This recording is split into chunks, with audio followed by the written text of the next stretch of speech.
Hey guys, tonight we drift into the misty jungles of ancient Mesoamerica, where stone pyramids rise like moss-covered mountains and howler monkeys cry like distant wind through hollow bamboo. The air is thick, damp, and buzzing with a million unseen insects. You're standing on a crumbling causeway that once pulsed with barefooted messengers and royal processions. Now, it's just you, a few tangled vines, and the strange sense that something divine and deeply mathematical happened here. This is the world of the Maya, a civilization so intricately built and so hauntingly abandoned that it still makes archaeologists lose sleep. And tonight, it might just help you find some. So, before you get comfortable, take a moment to like the video and subscribe, but only if you genuinely enjoy what I do here. And hey, drop your current location and local time in the comments. I always love seeing where and when people are listening from.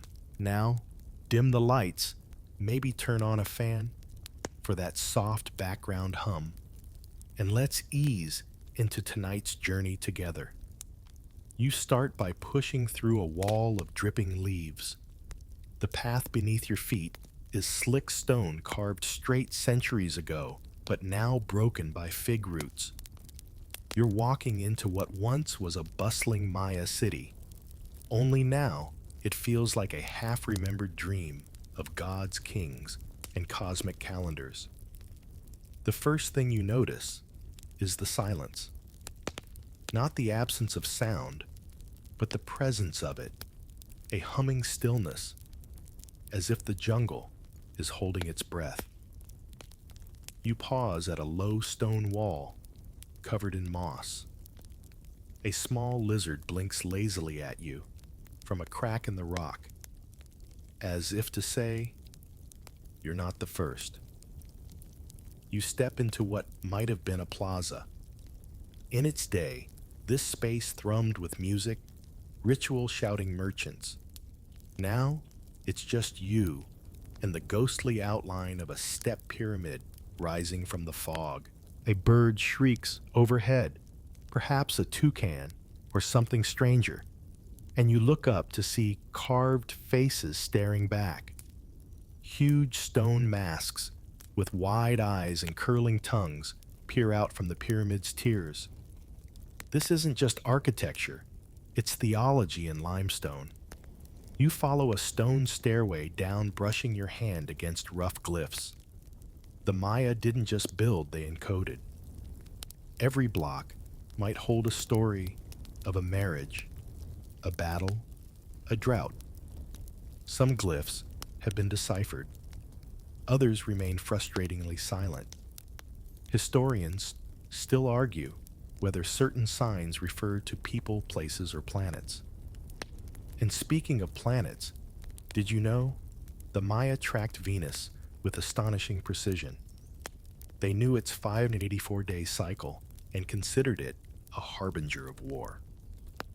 In fact, kings sometimes planned battles to coincide with Venus's rise, believing it gave them cosmic backup. You wonder how they measured it. Then you remember that they built observatories disguised as temples. One of them still stands shaped like a shell watching the stars, even as vines try to smother its sightlines. The smell of damp earth fills your nostrils as you cross into what was once a royal compound. You see remnants of plaster floors, their white surface still surprisingly intact. This was the palace.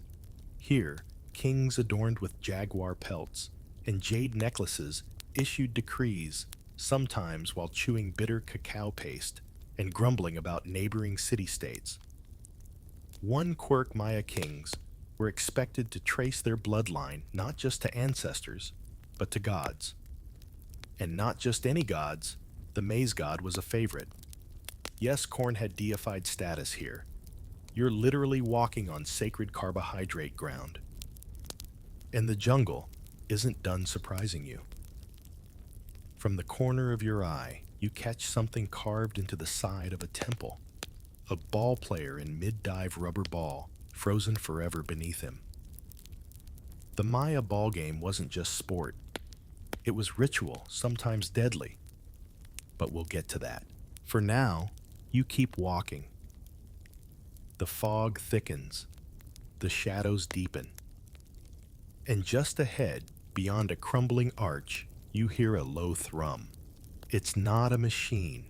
It's the sound of the past vibrating through stone and tree and story. A hum that says, we were here, and we're not quite gone. You duck beneath the low archway and emerge into what might once have been a ceremonial court. Now, it's a rectangular void ringed by crumbled altars and half-toppled pillars.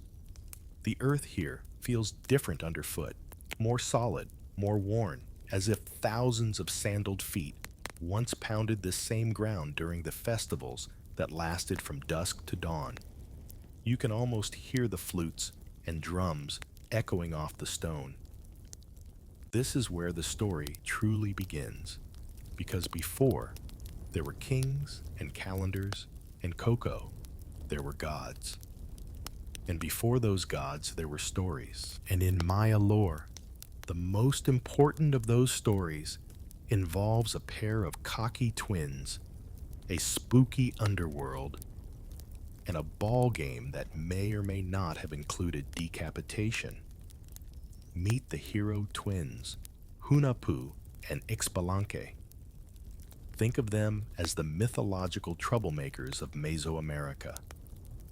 Their story is told in the Popol Vuh, a Quiche Maya text recorded long after the classic cities had fallen silent. According to the tale, the twins challenged the lords of the underworld to a ball game not because it was wise, but because that's the sort of chaotic energy you get from adolescent demigods. They won, of course, through trickery and teamwork, but the story goes deeper. Their victory over death itself laid the groundwork for the cycles of May's life and kingship. Because here's the twist. These weren't just bedtime stories. The Maya believed their rulers were direct descendants of these twins of this divine drama. So every new king wasn't just putting on a crown. He was reenacting cosmic order. When he bled on the steps of a temple or wore a headdress that weighed more than a toddler, he was keeping the world spinning. You pause at the base of a stela, one of those tall stone slabs used to immortalize a ruler's deeds. This one shows a king holding an enormous serpent bar, from which emerges a vision serpent mouth, agape, birthing another ancestor. It's theatrical, unnerving, and oddly beautiful. These monuments weren't just for show. They were history books, family trees, and political manifestos carved into limestone. And the maize god. He wasn't just some background character. He was the foundation of the Maya world. In their cosmology, humans were created from maize dough, not clay, not dust corn, which makes sense considering the Maya cultivated over 100 maize varieties and relied on it for nearly everything. They planted it in milpas, those rotating forest gardens which fed millions and still do. You reach out and brush your fingers along the stone. It's surprisingly cool. Maybe because it remembers things. Maybe because it knows that each scratch in its surface was once made by a calloused hand under a hot sun, carving a story meant to last for eternity, or at least until the next rainstorm. A rustle in the trees draws your eyes upward. A howler monkey glares down at you, tail wrapped lazily around a branch. You're not sure whether he's judging your walking pace or silently reenacting his role in Maya myth, where monkeys were once failed artists turned into beasts as punishment.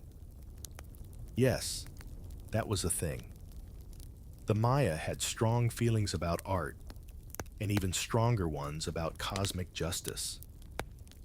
Historians still argue whether the hero twins were later inventions products of post-collapse nostalgia or whether their mythic DNA runs all the way back to Olmec roots. The Olmecs, you'll recall, were the precursors to the Maya, known for their massive stone heads and mystical magnetism, literally. Some of their artifacts align with magnetic north, which, let's be honest, is suspiciously advanced for 1000 BC. And yet here you are, surrounded by moss and fog and slow decay, thinking about twins who defeated death with athletic flair. Thinking about maze gods and bloodlines and celestial alignments. It all starts to feel less like a story and more like gravity. Like something pulling you deeper into the forest, deeper into time. A breeze lifts the fog for a moment, revealing the full face of the pyramid behind you. At the top, a small room, once a sanctuary, now houses only vines and a few nesting birds. But once it held the holiest relics, sacred bones, ancestor effigies, maybe even a jade mask or two. And just like that, the wind shifts again. The jungle exhales, and your journey continues towards cities of fire temples, of echo, and calendars that tried to map forever. You follow a crooked path deeper into the ruins, and the canopy thins just enough to reveal jagged silhouettes on the horizon. Pyramids, not one but many, rise like broken teeth from the jungle. Their edges are softened by centuries of rain, their faces split by roots, but they still stand proud watching the sun crawl across the sky. You've arrived at Tikal, one of the most powerful city-states of the classic Maya world. Imagine a skyline not of glass and steel, but of stepped limestone temples, each designed to kiss the heavens. At its height, this place buzzed with tens of thousands of people. Priests, artisans, traders, warriors, children, all orbiting around the twin cores of politics and religion. The first thing you notice is the scale. Temple Wakai and Temple 2 face each other across the Great Plaza like two massive chess pieces. Temple Wawat, also known as the Temple of the Great Jaguar, was the tomb of Jasal Chan Kawil, a king who ruled during Tikal's Golden Age. His tomb was filled with jade obsidian shell mosaics, and yes, one very fancy bone flute. If you ever wanted to be serenaded into the afterlife, this guy had it covered. You wander across the plaza, half expecting someone in a feathered cape to step out from behind a column. Instead, you spot a stela, a stone monument with faint glyphs barely visible in the light. It proclaims the victory of Tikal over rival city Calakmul. The Maya were not a single empire. They were a patchwork of rival kingdoms, each with shifting alliances, trade deals, and occasional blood-soaked feuds. Think less Rome and more Game of Thrones, but with more jaguar pelts and fewer poisoned goblets. Nearby, an acropolis unfurls like a limestone blanket draped over a small hill. These weren't just palaces, they were time capsules. Inside, archaeologists have found wall paintings, ceramic vessels, and mysterious caches of offerings, seashells from distant coasts, stingray spines for bloodletting rituals, even charred cacao seeds. Historians still argue whether these offerings were everyday tributes or signs of desperate appeasement during times of drought. You step into a narrow corridor, cool and shadowed, lined with what were once residential rooms. The Maya elite lived in complexes like this, built around courtyards complete with sweat baths and painted murals. The air smells of stone and earth. A bat flutters overhead. You duck instinctively. In ancient Maya religion, bats were underworld creatures, messengers from Xibalba, the fearsome nine-layered realm of the dead. You start to wonder if that squeaking echo was a greeting or a warning. As you emerge back into the sun, you catch sight of a distant causeway, a sakbe. These white stone roads connected cities glowing by moonlight like celestial runways. Some stretch for miles through the jungle, straight as obsidian knives. You imagine night travelers torch in hand walking from village to village under a quilt of stars, dodging the occasional snake. One lesser-known detail about Tikal: it had no rivers or lakes. So, how did tens of thousands survive? The Maya engineered massive reservoirs, some lined with clay to prevent leaks. Recent research even found traces of mercury and algae in these water systems. Lovely. Historians still debate whether that contamination was accidental or a result of ritual pollution. Either way, note to self: don't drink ancient jungle water. And then there's the acoustics. You clap once. The sound bounces and returns not quite an echo, but something more. These temples weren't just aesthetic, they were sonic.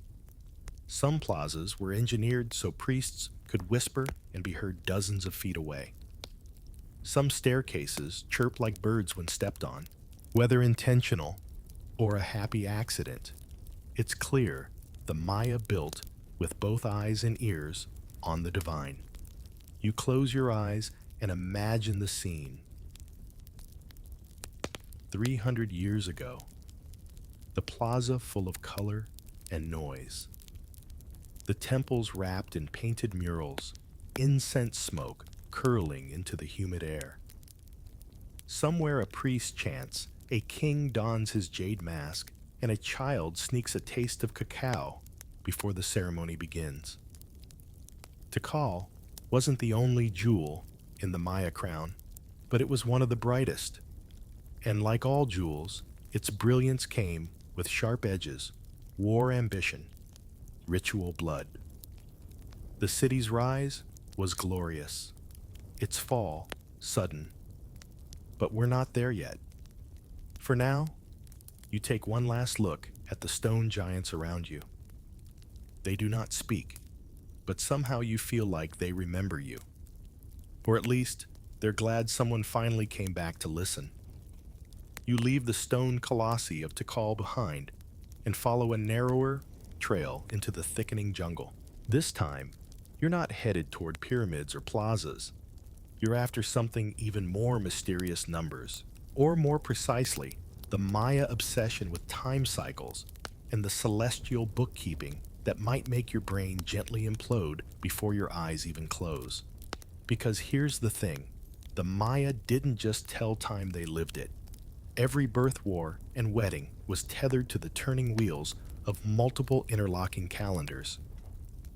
It's like they had a celestial spreadsheet open at all times, and somehow they kept it balanced.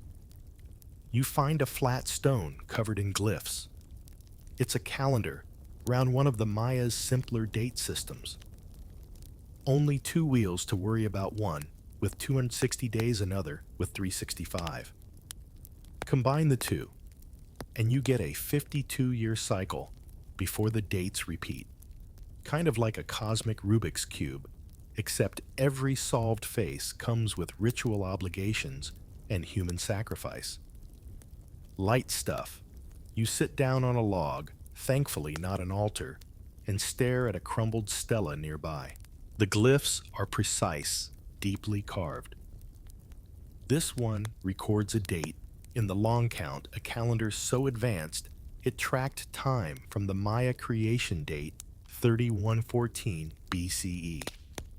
That's not a typo. While your ancestors were still figuring out agriculture, the Maya were calculating the days since the universe began. One quirky fact, they had a symbol for zero. That may not seem exciting now, but it was revolutionary. The Babylonians used a placeholder, but the Maya were among the first to have a full conceptual zero. Historians still argue whether this originated independently or was influenced by older cultures via trade networks. Either way, it's the reason your calculator doesn't explode when you type 0 plus 0. And it gets better or worse depending on your tolerance for dizzying numerology. The Maya also tracked Venus cycles, remember that, and had predictive almanacs for eclipses, rainy seasons, and favorable days for toenail clipping probably. Their codices, fold-out bark books, are filled with illustrations of gods doing weird specific things on very specific days. Sadly, only a handful survive. Most were burned by Spanish friars who thought jaguar gods and serpentine calendars sounded a little too non-Catholic. You glance up at the sun through the canopy. A shaft of light lands squarely on a carved lintel, just as it would have during the solstice. The Maya aligned their buildings to astronomical events, some even to specific constellations. One temple window frames the Pleiades cluster exactly at midnight during a key date in the agricultural calendar. That's not an accident. That's someone lying on a roof for years charting the heavens with a charcoal stick and infinite patience. You start to wonder how this all worked in practice. Imagine being a farmer, waiting to plant maize, not when the soil feels right, but when your local priest reads the tzolk'in and declares it's okay. That's faith and math on a level most of us only flirt with during tax season. And yet, all this effort wasn't just about crops. It was about cosmic order. The Maya believed that time itself had personality. Each day carried an identity, a mood, even a preference. Choosing the wrong day to get married or declare war wasn't just unlucky. It was cosmically offensive. Imagine if your birthday made you prone to volcanoes. You rub your temples. It's a lot, but also weirdly soothing. There's something comforting about the idea that everything has its moment, that the stars aren't just random points of light, but part of a larger rhythm. Maybe that's why these calendars were so elaborate, not to confuse, but to reassure, to say you're not lost. You're exactly where you're supposed to be in the dance. A butterfly lands on your knee. It flutters once, then vanishes into the green. You take it as a sign. The Maya would have had a glyph. For that, surely maybe wing time short and sacred. You rise slowly, brain pleasantly scrambled, and follow the path forward. Ahead, stone walls loom again. But this time, they're not temples, they're courts. And on them, echoes of bouncing rubber balls and royal blood are waiting. The stone court opens before you like a forgotten amphitheater. You step onto the worn playing field, flanked by two towering walls, angled just enough to echo every sound. This is the sacred ball court, an arena where Maya, athletes, nobles, and occasionally captives played a game older than soccer, rougher than rugby, and holier than a Sunday sermon. It's called Pok-ta-Pok, though that's a modern term, based on the bouncing sound the ball made pok-pok-pok. The ball itself, solid rubber and roughly the size of a grapefruit, though some weighed as much as a bowling ball. Now, imagine smacking that with your hips. Yes, hips, not hands, not feet. just your thighs, elbows, and the occasional dramatic shoulder flop. You suddenly appreciate the bruises of history a little more. But this was no mere sport. The ball game was cosmic theater. Every match symbolized the eternal struggle between life and death, day and night gods, and humans. It reenacted, among other things, the hero twins' victory over the lords of the underworld. So, every bounce had meaning, every goal, a cosmic exclamation point. You move toward the center line. Carvings nearby show players in elaborate padding helmets and collars, some mid-dive, others mid-sacrifice. Yes, the stakes were sometimes lethal. In elite matches, the losing team, or possibly the captain, was occasionally offered as a blood gift to the gods. Historians still argue whether this was an honor or a punishment. Either way, you wouldn't want to sprain your hip during the finals, and the court was a sacred space. Some had stone rings high on the side walls through which players were expected to pass the ball sideways, mind you, using hips. Scoring, that was like sinking a basketball from the bleachers while blindfolded. If it happened, the game ended instantly. Talk about sudden death. A soft breeze stirs the leaves above. You glance around and notice that the court is aligned with celestial markers. Sunlight slants in perfectly from the east landing right on the northern wall. Coincidence? Not with the Maya. Nothing in their architecture was accidental. Behind one wall, you spot a staircase leading to what was once a viewing platform. Priests, kings, and dignitaries would have sat there in elaborate headdresses, sipping cacao, and watching mortals play out myths in sweat and bruises. The crowd would have roared or maybe chanted as a ball arced toward the goal, the outcome loaded with symbolic weight, and the bloodletting. It wasn't reserved for ball games. Blood, especially royal blood, was central to Maya ritual. Kings would pierce their tongues, queens their tongues, or genitals, threading thorny ropes through the wounds. The blood was then burned, creating smoke that carried visions into the spirit world. Yes, it sounds extreme, but to the Maya, this was divine communication.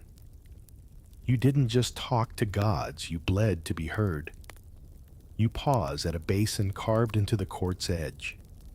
Some believe these were used to collect blood or to mix ritual offerings. You imagine a priest in jaguar, pelts chanting as he swirls a bowl of red and ash beneath the moon. The moon, by the way, was often depicted as female, sometimes old and cranky, sometimes young and pregnant. Much like human moods, celestial bodies had phases, and the Maya tracked them all. One odd tidbit: some Maya cities had multiple ball courts, suggesting different versions of the game, or varying purposes, ceremonial, political, or even communal. It wasn't all death matches. Some games were more about negotiation and diplomacy. Picture ancient nobles settling a trade dispute, not with war, but with awkward, hip-powered athleticism. Diplomatic dodgeball, if you will. As you step off the court, a dragonfly buzzes past your ear, then loops back toward the shadows. It's a small thing, but in Maya symbology, insects had meaning. Dragonflies were messengers. Between worlds, between moments. Maybe that little guy's telling you it's time to move on. You glance back one last time. The court lies in silence. No more cheers, no more gods to impress. Just stone sky and memory. But in your mind, the ball still bounces, echoing faintly. Pock, pock, pock. Ahead lies something darker, smokier, stranger still. The temples of night, the priests of vision, and the secrets seen behind eyes closed by trance. You step off the ball court and into the hushed corridor of a crumbling temple. The air changes cooler, denser, as if the walls are holding their breath. Your footfalls soften on the limestone, muffled by damp moss, and the persistent scent of incense long gone. This is not a space for daylight logic. This is the domain of priests, of shadows, and of hallucinations, powerful enough to make the gods sit up and pay attention. You're in the Maya nightlife now. Not the kind with dancing and drinks, but one where the main events are self-inflicted blood rituals and visions brought on by a delightful cocktail of stress fasting and powerful hallucinogens. A stone altar lies before you. It's flat and worn smooth from centuries of ritual use. On it, you spot burn marks, perhaps from copal incense tree sap, hardened into nuggets, then burned to summon gods and mask the smell of sweat and sacrifice. The smoke was more than a fragrance. It was a medium. Through it, priests conjured vision serpents, massive dreamlike reptiles that slithered through reality. Part hallucination, part spirit guide. And how did they summon these creatures? Mostly through pain and smoke. Priests, and sometimes nobles, would pierce their tongues or genitals, collect the blood on bark paper, and then burn that paper in sacred braziers. The resulting smoke was believed to open a portal between worlds. You pause and think. If someone asked you to pierce your most sensitive bits in exchange for cosmic wisdom, would you say yes? The Maya did, repeatedly. Historians still argue whether the serpents they saw were purely symbolic or literal hallucinations induced by substances like morning glory seeds or datura. Some codices show gods vomiting snakes or being swallowed by them. It's hard to tell whether that's theology trip report or both. You move deeper into the temple, guided only by the weak light filtering through roof cracks. Your hand brushes a carved panel, a priest seated cross-legged, his face eerily calm as a serpent unfurls from his bleeding scalp. Another panel shows bats, not cute cartoon bats, but skeletal creatures with huge ears and bared fangs. The Maya associated them with caves and death appropriate, since both were gateways to the underworld or Xibalba. And yes, they believed the underworld wasn't just below, but parallel. Accessible through caves, cenotes, and altered states. You pass a niche where once sat effigies, clay idols, now lost to time. One likely depicted the god Kawil, known for his smoking forehead and lightning leg. He was a favorite of rulers needing divine legitimacy, or just a really good weather forecast. Suddenly, a breeze wafts through the corridor, stirring the torch ash and triggering a moment of strange clarity. For the Maya night was not the absence of day, it was another world entirely, full of forces, beings, and messages. Dreams were doors, smoke was a veil, and bats were basically the bouncers at the Club of Eternity. At the back of the temple, a small stairwell spirals down. You hesitate, then descend slowly, each step echoing. The walls narrow. This was likely a meditation space, a womb of stone where priests would isolate themselves, fasting in darkness for days. Some scribbled glyphs on the walls. Others left behind stone toads and jaguar bones. One chamber has acoustic properties so sharp it amplifies whispers. You try a gentle hum. The echo returns, warped and elongated. You feel watched, but gently, like history is pressing its ear to the other side of the wall. Eventually, you climb back into the humid night, your eyes adjusting to starlight.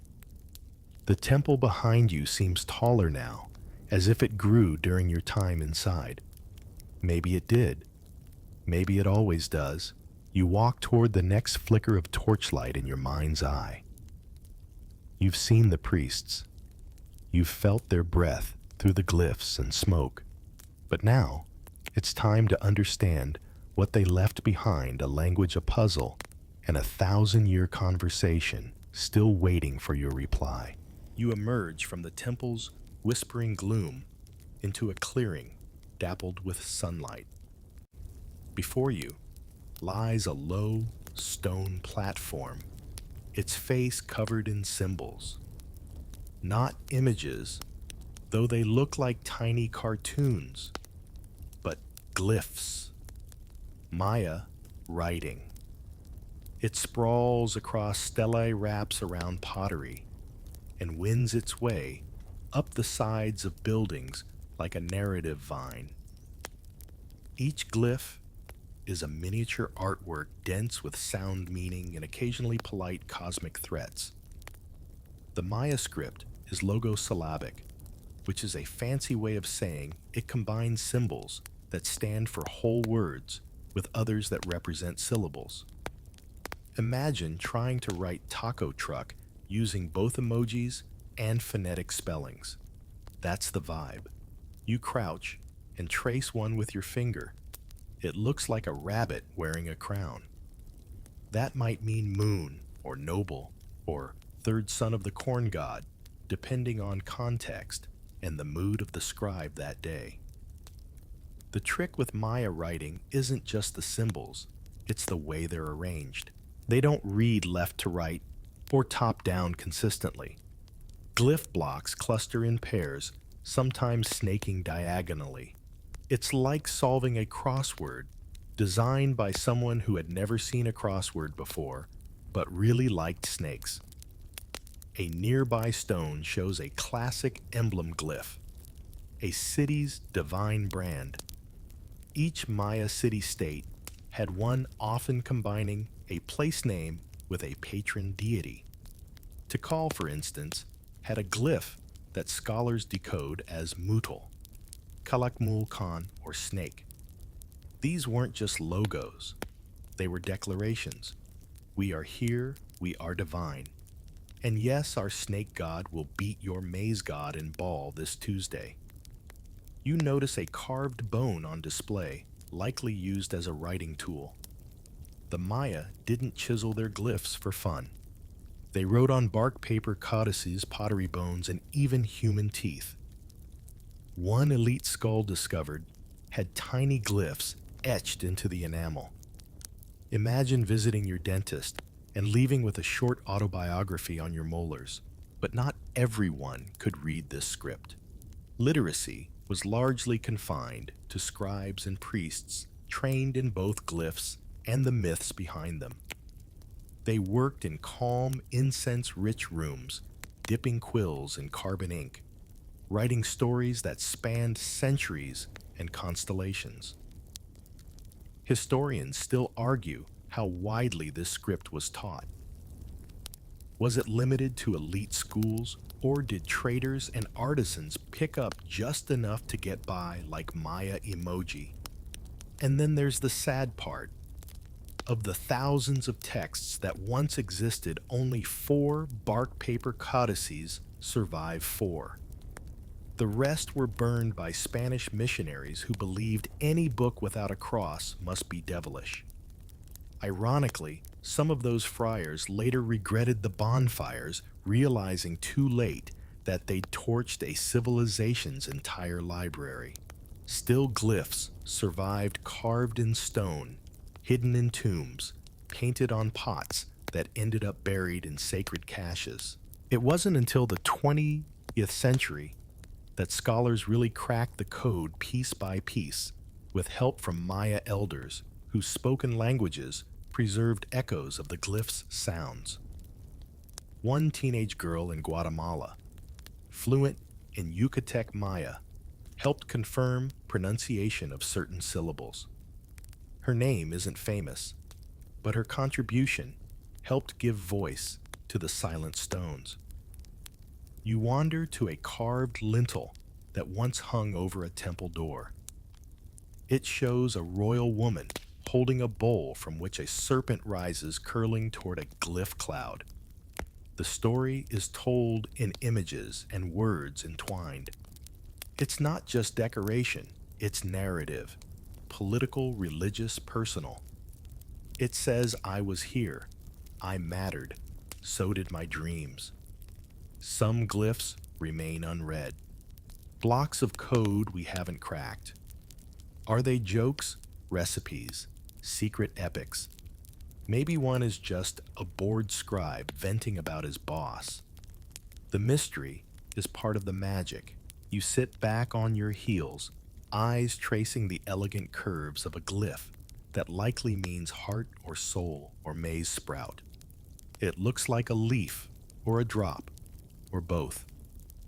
You don't need a translation. You already feel what it's saying. We are still speaking if you know how to listen. And with that, you rise, brushing dust from your knees. Ahead lies the marketplace and home where the Maya didn't carve glyphs, but lived them. In cocoa teeth and woven threads that carry just as much meaning. The jungle path opens into a sunlit space that once thrummed with life. No pyramids here. No towering stelae or priestly chambers. This was the heart of the city, in another way, a marketplace. And surrounding it, homes, gardens, workshops, kitchens. It's time to meet the Maya, not as gods or kings, but as people. You know the kind who just wanted a hot drink, decent shoes, and maybe some jade in their dental work. You walk past the remains of household platforms, raised stone foundations where thatched homes once stood. Walls were made of wattle and daub roofs of palm. Cozy, shaded, breezy. In one corner, you spot a clay hearth, ringed with blackened stones. A kitchen. You picture someone roasting cacao beans, grinding maize, scolding a child who's trying to sneak a tortilla before dinner. Suddenly, history smells like breakfast. Let's start with the food. Maize was life, of course, ground into masa for tortillas, tamales, and drinks. But the Maya didn't stop there. They cultivated beans, squash, chili, avocados, and even amaranth. One of their specialties, cacao. Not sweetened like modern chocolate, this was bitter spiced and often frothed into a sacred beverage for nobles and rituals. A good cacao froth was basically a status symbol. You weren't royal unless your lips were stained with ancient mocha. Then there's the sacred ceiba tree. One of them towers ahead, its roots snaking across the path like petrified rivers. To the Maya, this tree was the axis mundi, the world tree that connected the heavens, earth, and underworld. Each part of it symbolized a realm. Even its prickly trunk was a kind of reminder. Climbing to the divine isn't supposed to be easy. You duck under a low lintel and find yourself in what may have been a weaving workshop. On the wall, a faint red paint still lingers, maybe a mural of a goddess or a merchant. In the corner, spindle whorls worn smooth. The Maya were incredible weavers spinning cotton into elaborate textiles rich with meaning. Patterns weren't just decorative, they told stories marked family identity or indicated social rank. Wearing the wrong weave to a ceremony was like showing up to a wedding in swim trunks. Next to the looms, jewelry molds. Jade was prized above gold. They carved it into ear spools necklaces and beads so tiny they'd make modern jewelers cry. Even teeth weren't safe. Many elites filed their teeth into sharp points or inlaid them with jade and pyrite. That's right, the Maya had bling in their bite. You pass a water cistern cleverly engineered to capture rain runoff from rooftops. The Maya weren't just artistic, they were practical. Their cities lacked rivers, so they became masters of water management, digging choltons, bottle-shaped underground reservoirs, creating clay-lined channels, and even experimenting with sand filtration. Historians still argue whether some of these systems were public or reserved for elites, but either way, someone was doing a lot of bucket carrying. You pause in front of a small garden plot. It's a replica now, but it mimics the ancient milpa system, rotating fields of maize beans and squash crops that support one another, both nutritionally and structurally. Three sisters, they're sometimes called. A bioengineered trio so sustainable it makes modern farming look inefficient by comparison. Children would have played here, learned to weave, to hunt with blowguns, to count with cacao beans. Yes, really. Some families even had pet turkeys or dogs, both of which were, occasionally invited to dinner. The dogs were a special breed raised for food. Small, hairless, slightly pouty. Think of them as ancient Mesoamerican rotisserie puppies. Don't worry, they were also beloved. And the clothes, men wore loincloths and capes, women long skirts, and hoopills hand-woven tunics with vivid designs. Body paint was common. So were tattoos, ear flares, and elaborate hairstyles. You'd be hard-pressed to find a plain Jane Maya. Even the farmers had flair. One odd fact, archaeologists found evidence of mirrors made from polished obsidian. These weren't just for vanity.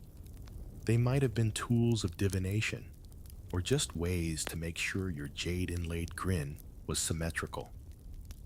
You glance around the courtyard one last time. It's quiet now, but alive with echoes. Laughter over tamales. A loom's rhythmic tap.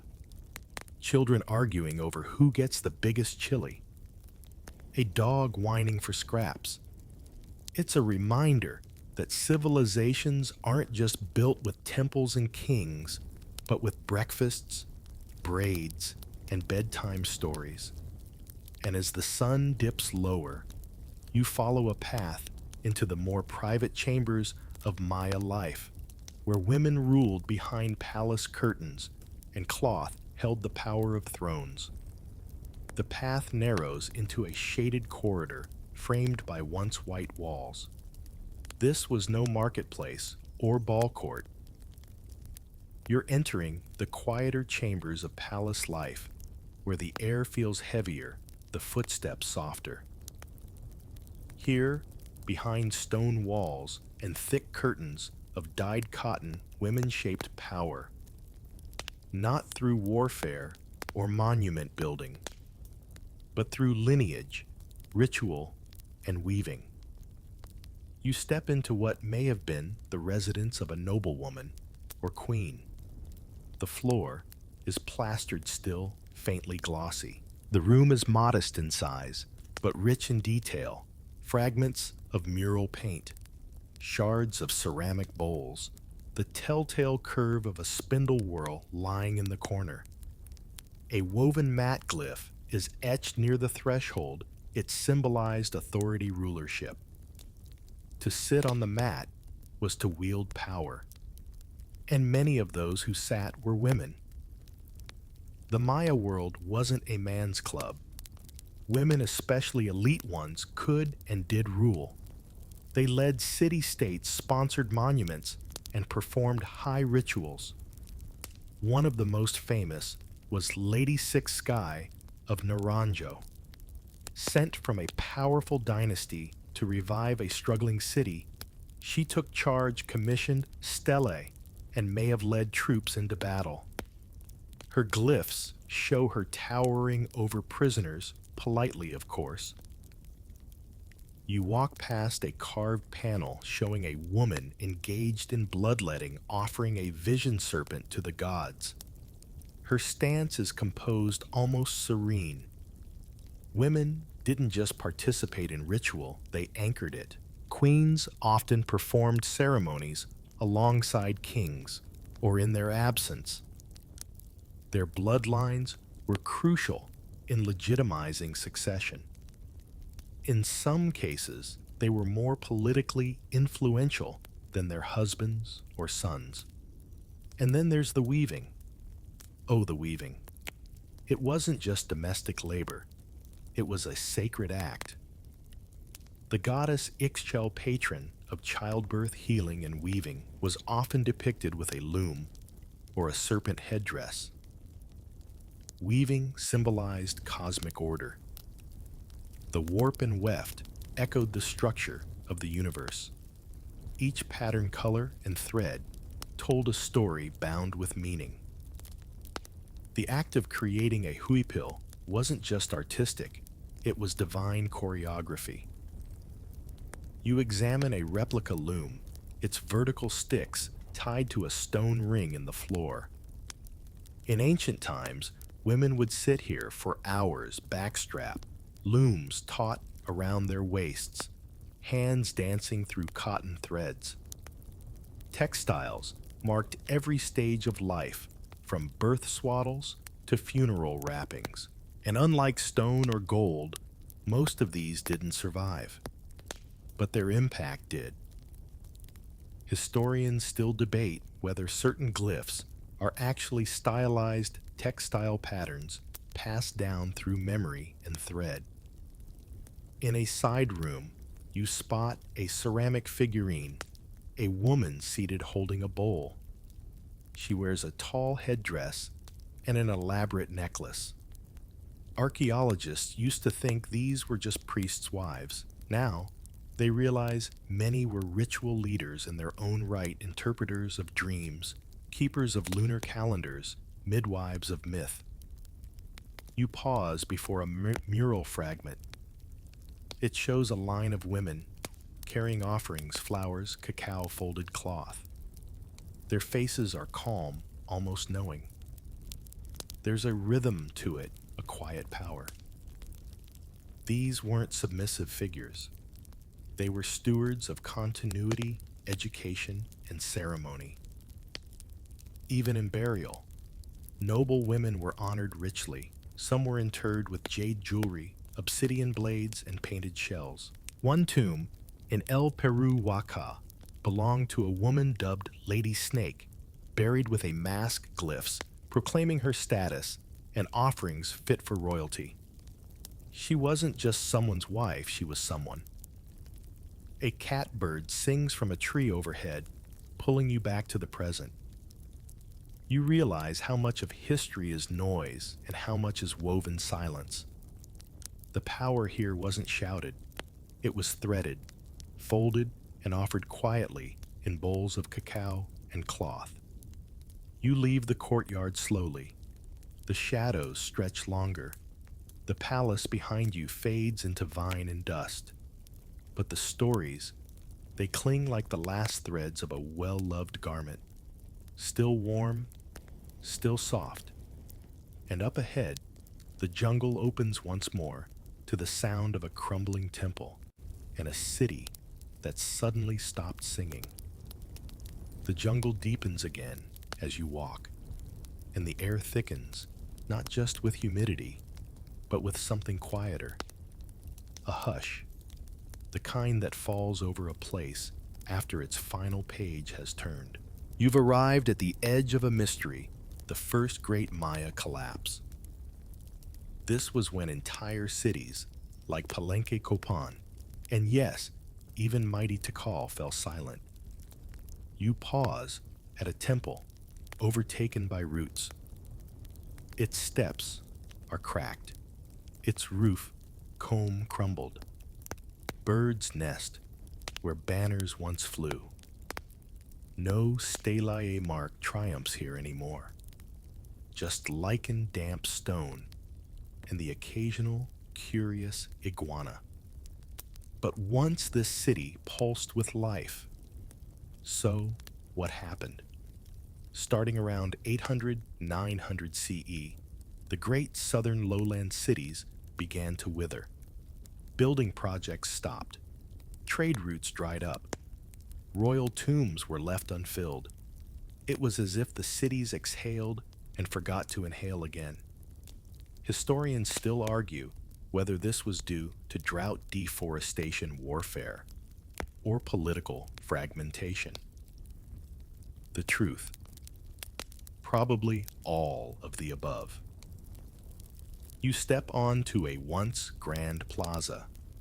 Imagine this place crowded with dancers, drummers, nobles wrapped in embroidered cotton.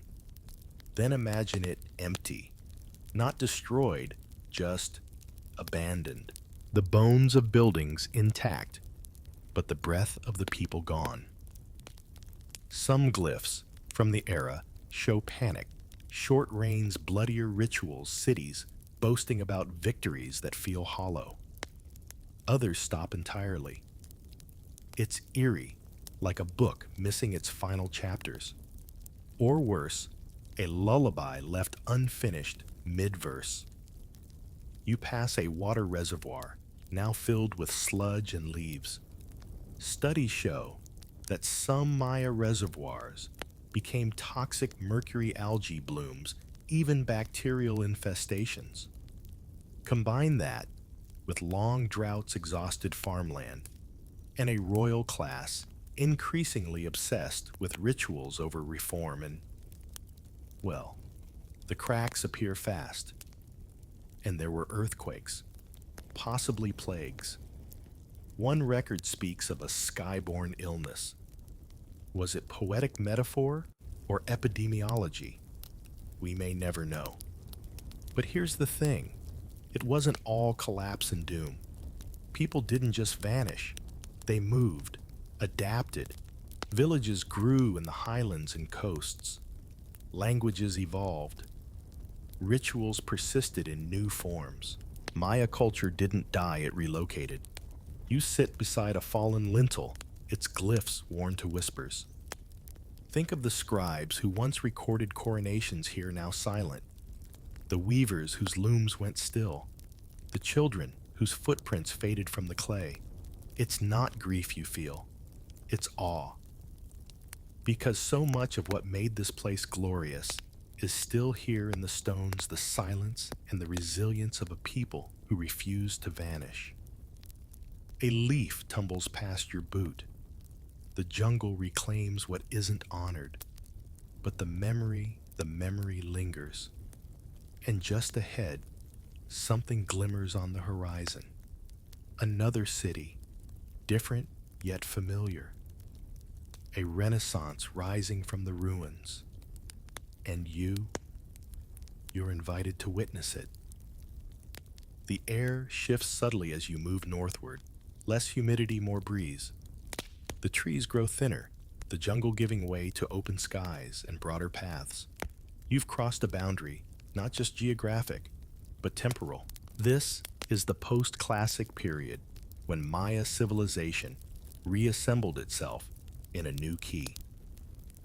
Welcome to Chichen Itza, the city that roared back after the silence.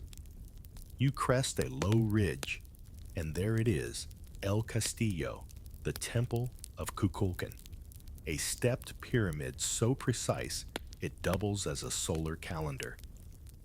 Each of its 4 staircases has 91 steps. Multiply that by 4, add the top platform, and you get 365, one for each day of the solar year. Yes, it's that deliberate. But the showstopper happens during the equinox. As the sun sets, shadows cast along the staircase create the illusion of a serpent slithering down the pyramid's flank. A nod to Kukulkan, the feathered serpent deity who slinks between worlds. Coincidence? Not a chance. This was architecture as astronomy ritual and theater. You wander toward the Temple of the Warriors, where thousands of stone columns march like soldiers in Time's army. Once they held a massive roof. Beneath them, markets bustled, rituals unfolded, merchants whispered deals over jade salt and obsidian. The city had flair and scale. It wasn't just a ceremonial hub, it was a trade powerhouse.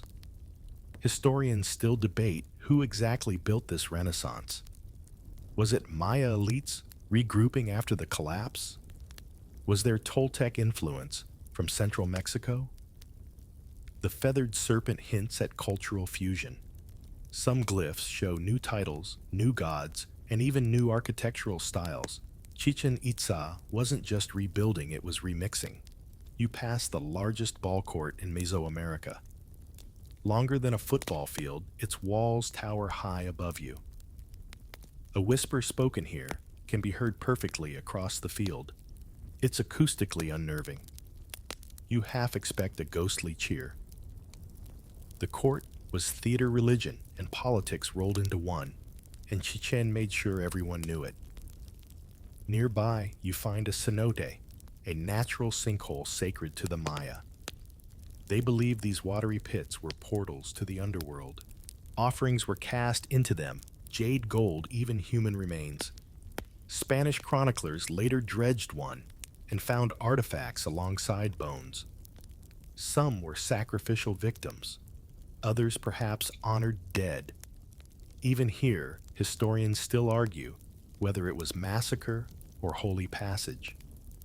What's clear is this Chichen Itza marked a return to grandeur.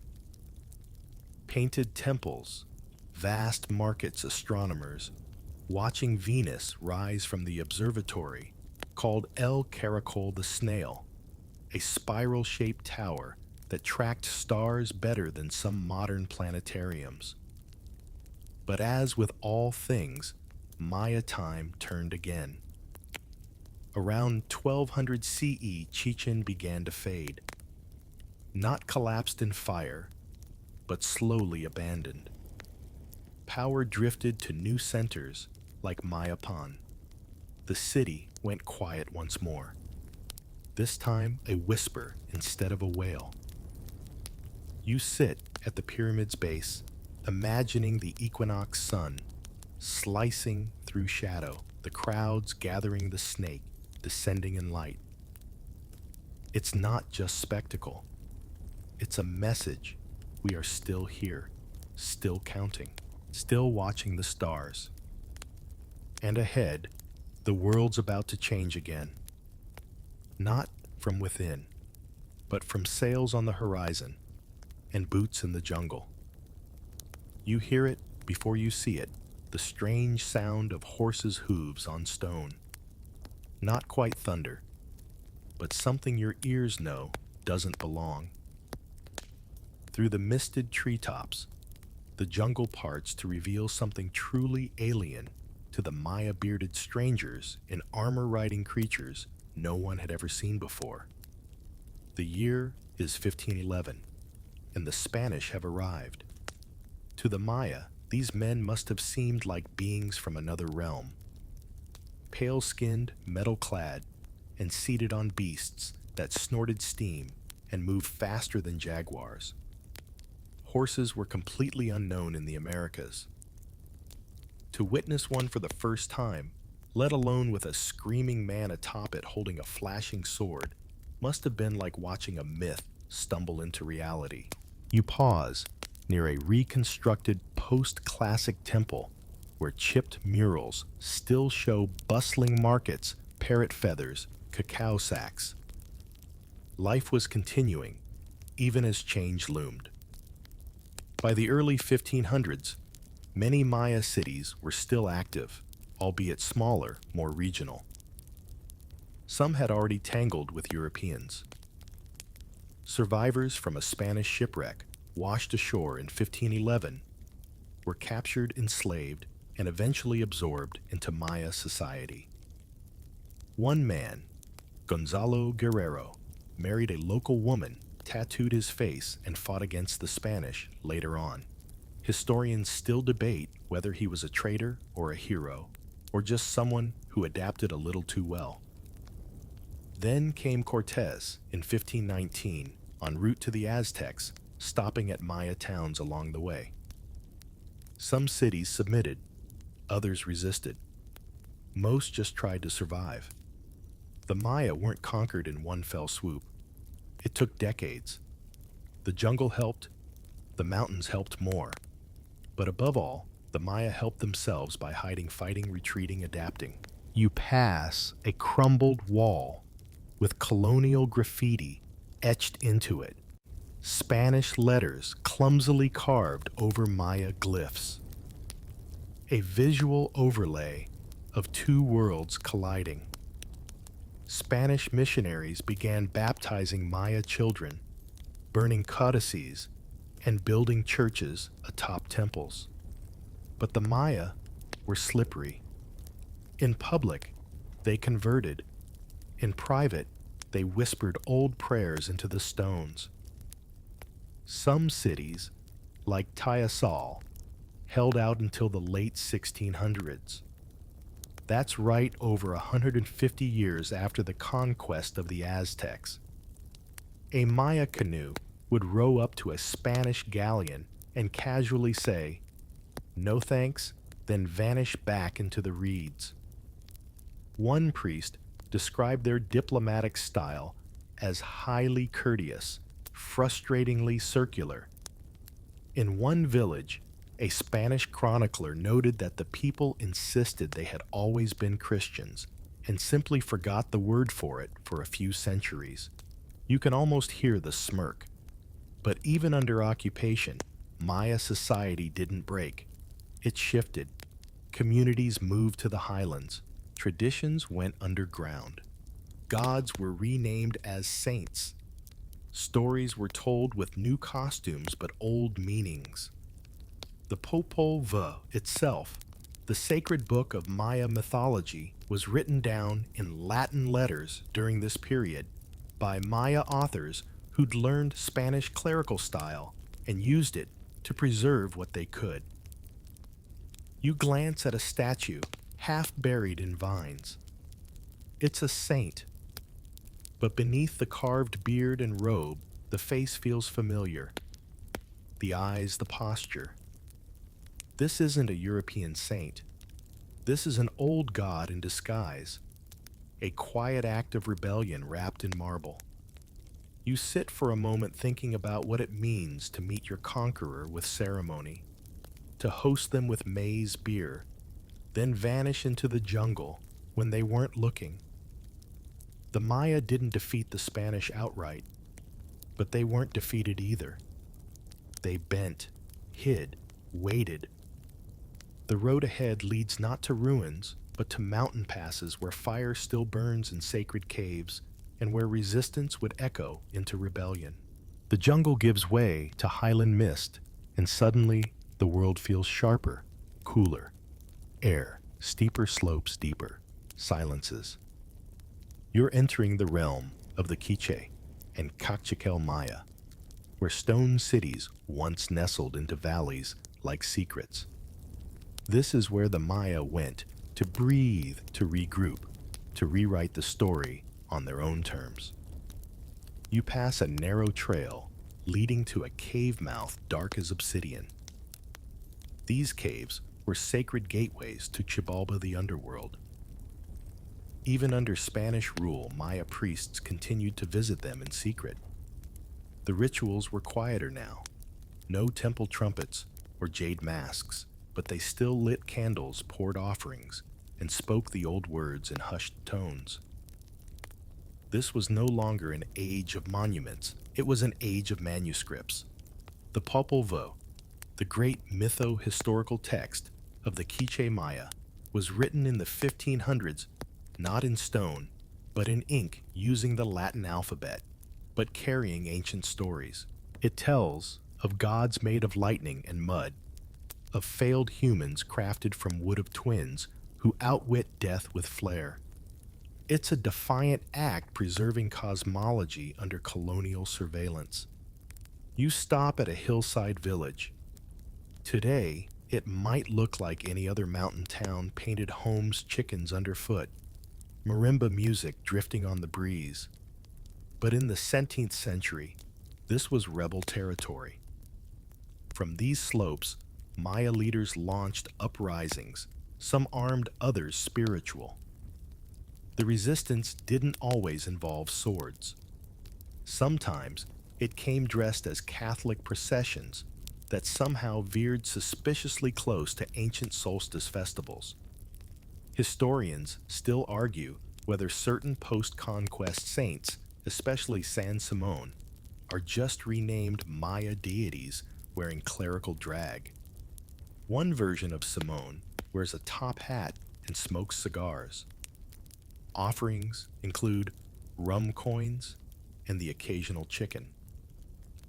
His temples are filled with laughter prayers and side-eye toward colonizers.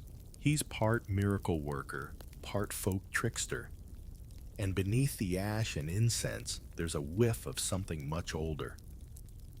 You climb a small hill to where a cross stands ringed with candles. Beneath it, burned herbs and flower petals. It looks Catholic, but the rhythm, the silence, the motion of hands all feel distinctly Maya. This is the genius of the Highland resistance to keep the dance going, even when the music changed.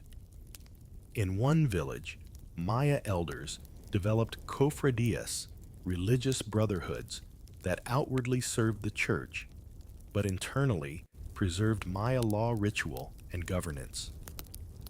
The Spanish thought they were helpers. In truth, they were keepers of the flame. One odd fact: even Spanish colonial officials sometimes relied on Maya scribes to keep records. These scribes wrote in both Spanish and Maya, switching tongues depending on the audience. Some even forged official documents to protect their communities.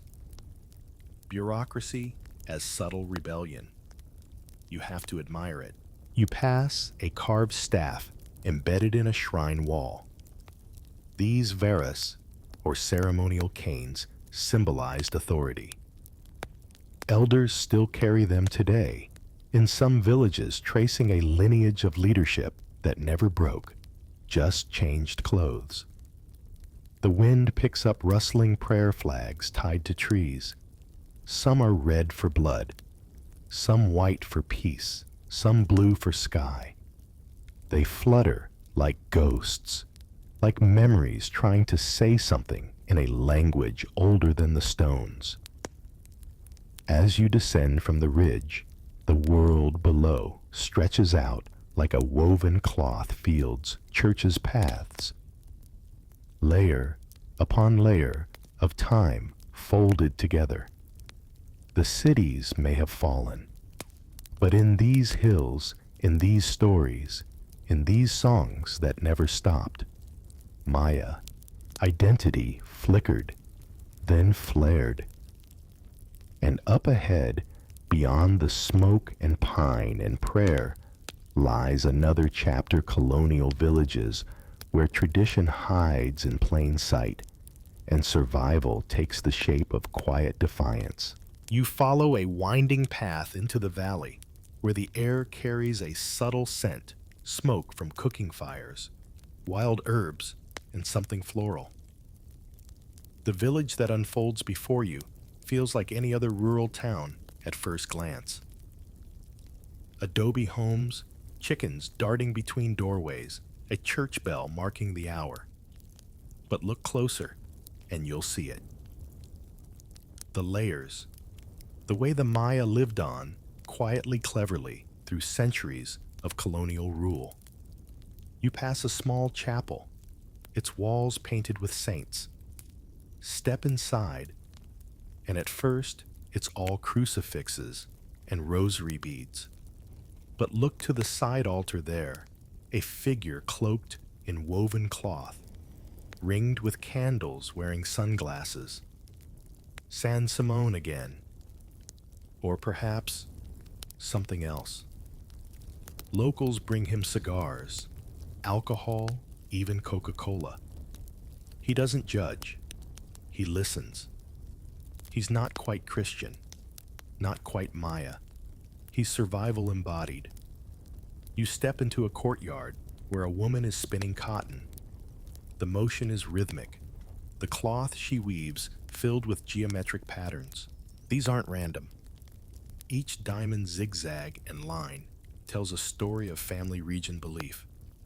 Under colonial rule, wearing these patterns was a quiet declaration. We are still here. It still is. In the marketplace, you hear a blend of languages.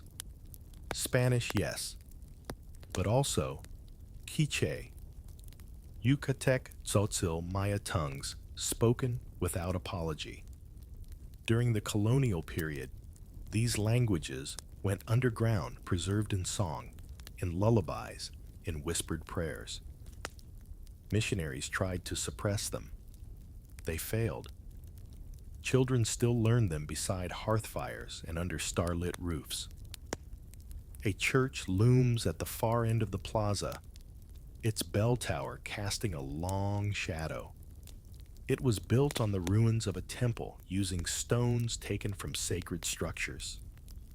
But the people still come not just to attend Mass, but to light candles in quiet corners where the old gods still listen. Some elders enter with rosemary tucked behind their ears. They pray in two directions, to the saints and to the spirits beneath the stones.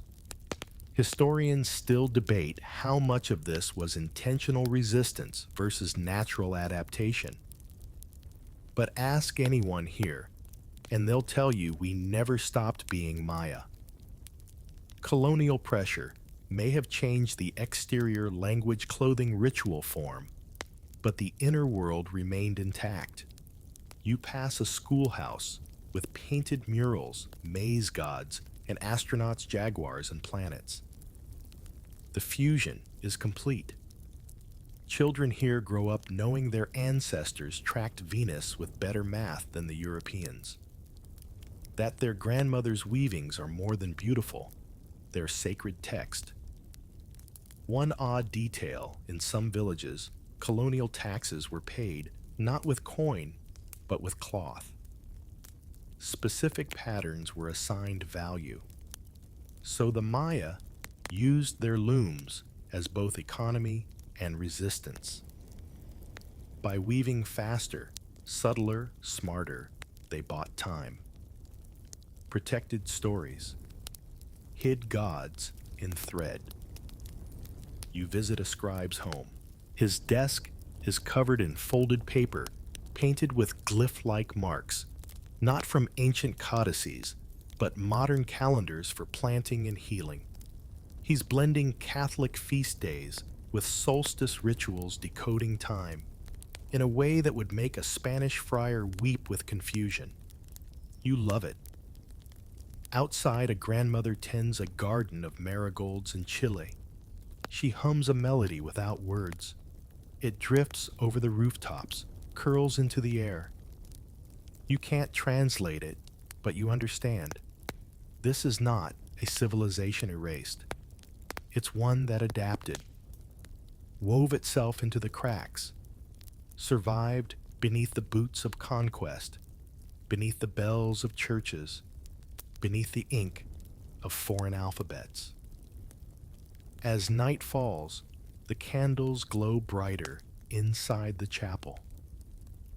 A young boy kneels before San Simon and offers him a plastic toy. His mother lights a candle. His grandmother adjusts her shawl and whispers something toward the floor. It's not goodbye. It's not surrender.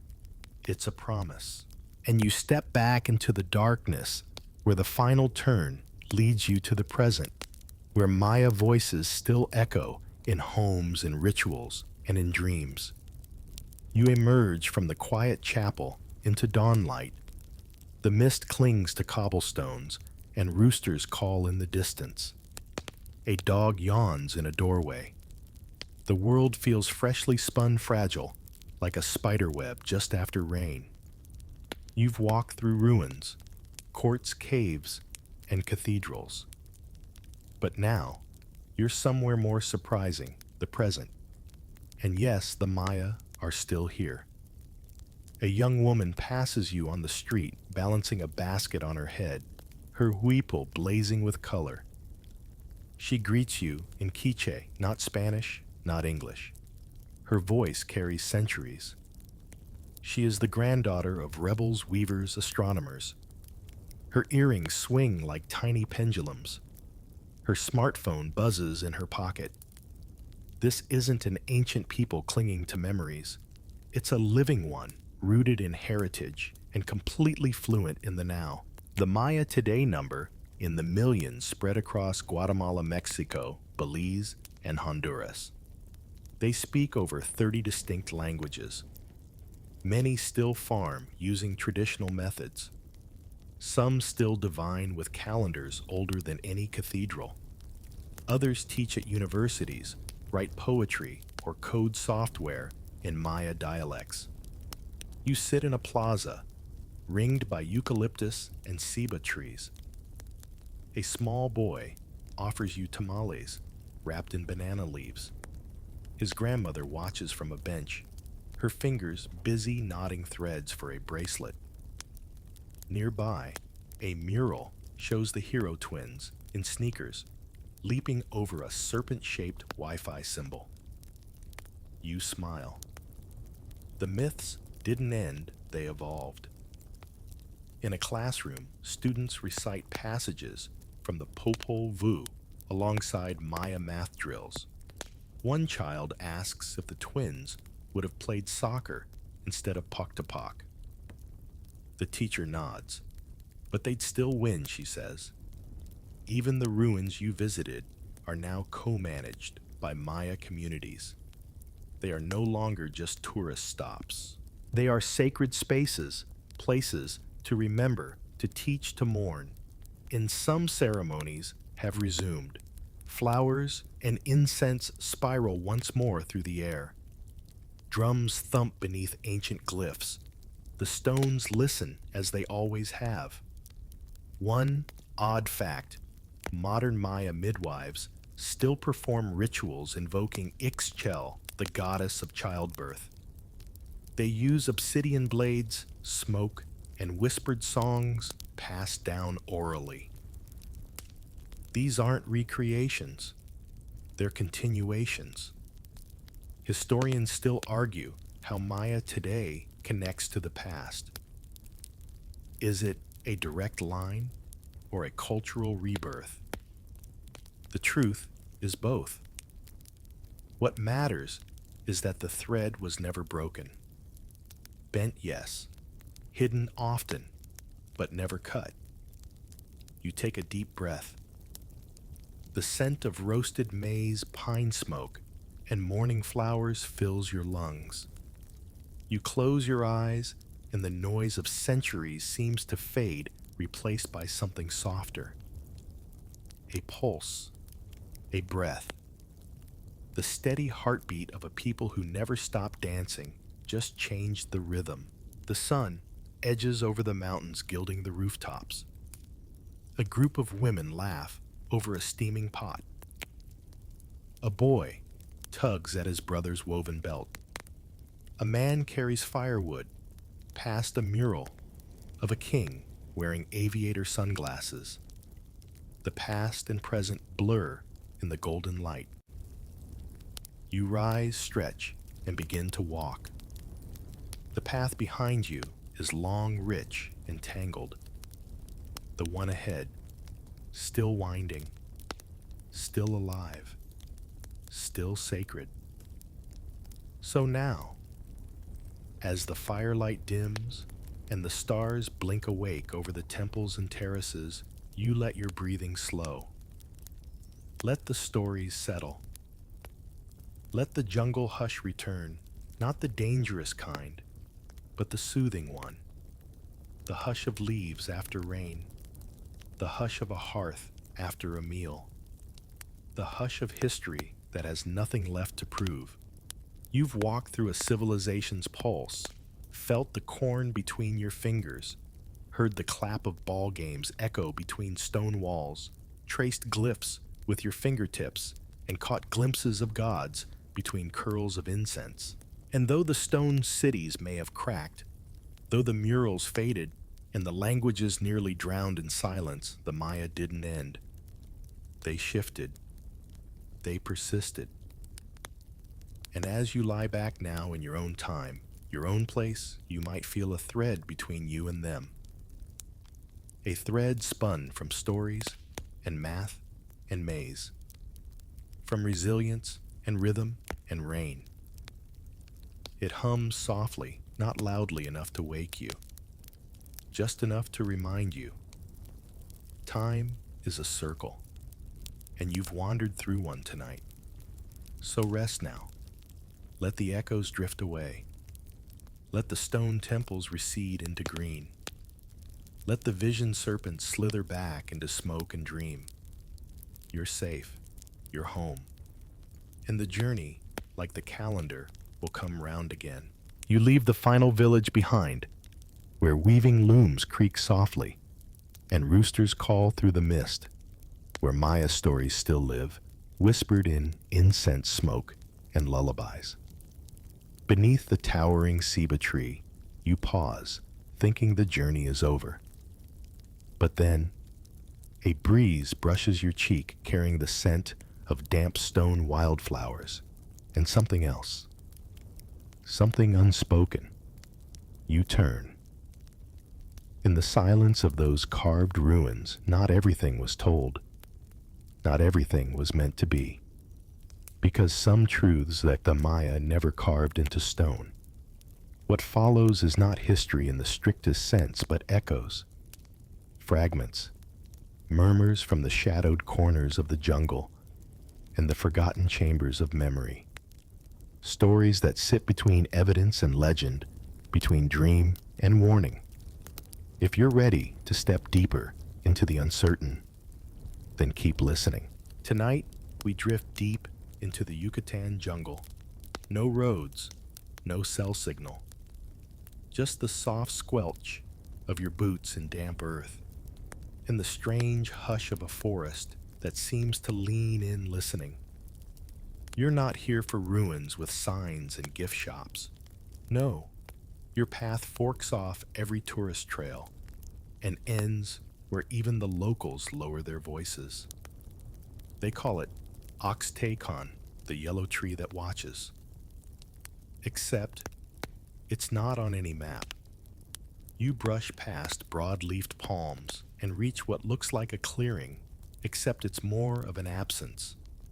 The air here feels thinner, hot, but weightless.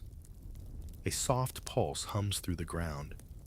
This supposedly is where a Maya city once stood. Not just a few temples or a ceremonial platform, but a bustling urban center with farms, roads, shrines, and scribes. Gone. Overnight. At least that's how the elders tell it.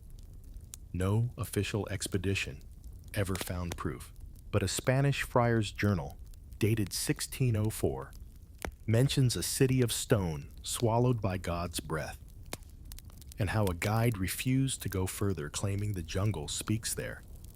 That same friar never returned to his mission. His boots were found days later, neatly placed at the edge of a cenote. You imagine the city at dusk, braziers lit maze, roasting a priest murmuring, thanks to Chak the rain god. Then silence. a silence so complete that birds didn't return for weeks. Villagers speak of dreams shared across households, a silver serpent slithering up temple walls, smoke turning to butterflies, drums echoing from nowhere, and then nothing. As if a hand smoothed the jungle like bedsheets. Could it have been a plague? Historians still argue whether sudden depopulation in some Maya sites was due to disease, crop failure, or political collapse. But this no burial sites, no skeletons, just smooth stones mossed over, too uniform for nature, too abandoned for time. One archaeologist in the 1970s claimed to have seen symmetrical patterns in tree growth from a helicopter, a grid too regular to be random. He returned a month later with a team. The pattern was gone. Trees had shifted paths, erased. Locals say the jungle knows when it's being watched. And then there's the obsidian dagger found miles away, etched with glyphs from a dialect not yet translated. It references a place called Kunal, sacred absence. It shows a temple folding into itself, a priest walking backward, and an eye closed, not in sleep, but in warning. The Maya were masters of calendars, astronomy, and stonework, but they also excelled in myths as mirrors, stories not meant to be believed, but to be remembered. The tale of the vanished city might have begun as a lesson about hubris or harmony lost. Yet here you are, standing in vines that drape like curtains over something that still feels inhabited. Something rustles, not a jaguar, not a bird, just breath, too warm, too near. You back away slowly, heart pacing like a war drum. Not from fear, well, maybe a little, but from the deep recognition that something ancient is not lost, just waiting, watching. And somewhere in some forgotten codex, hidden behind a priest's false wall, there might be a glyph, a single curve of ink that names this place. The city that vanished, not with violence, but with intent. The trail you take next isn't on any satellite map. In fact, it's not even on local maps, just the sort of dog-eared paper scribble passed from hand to hand among those who collect rumors like insects in jars. The man who gave it to you wore a necklace of jaguar teeth and spoke in a slow dialect of Yucatec's, chewing each syllable like he didn't trust it.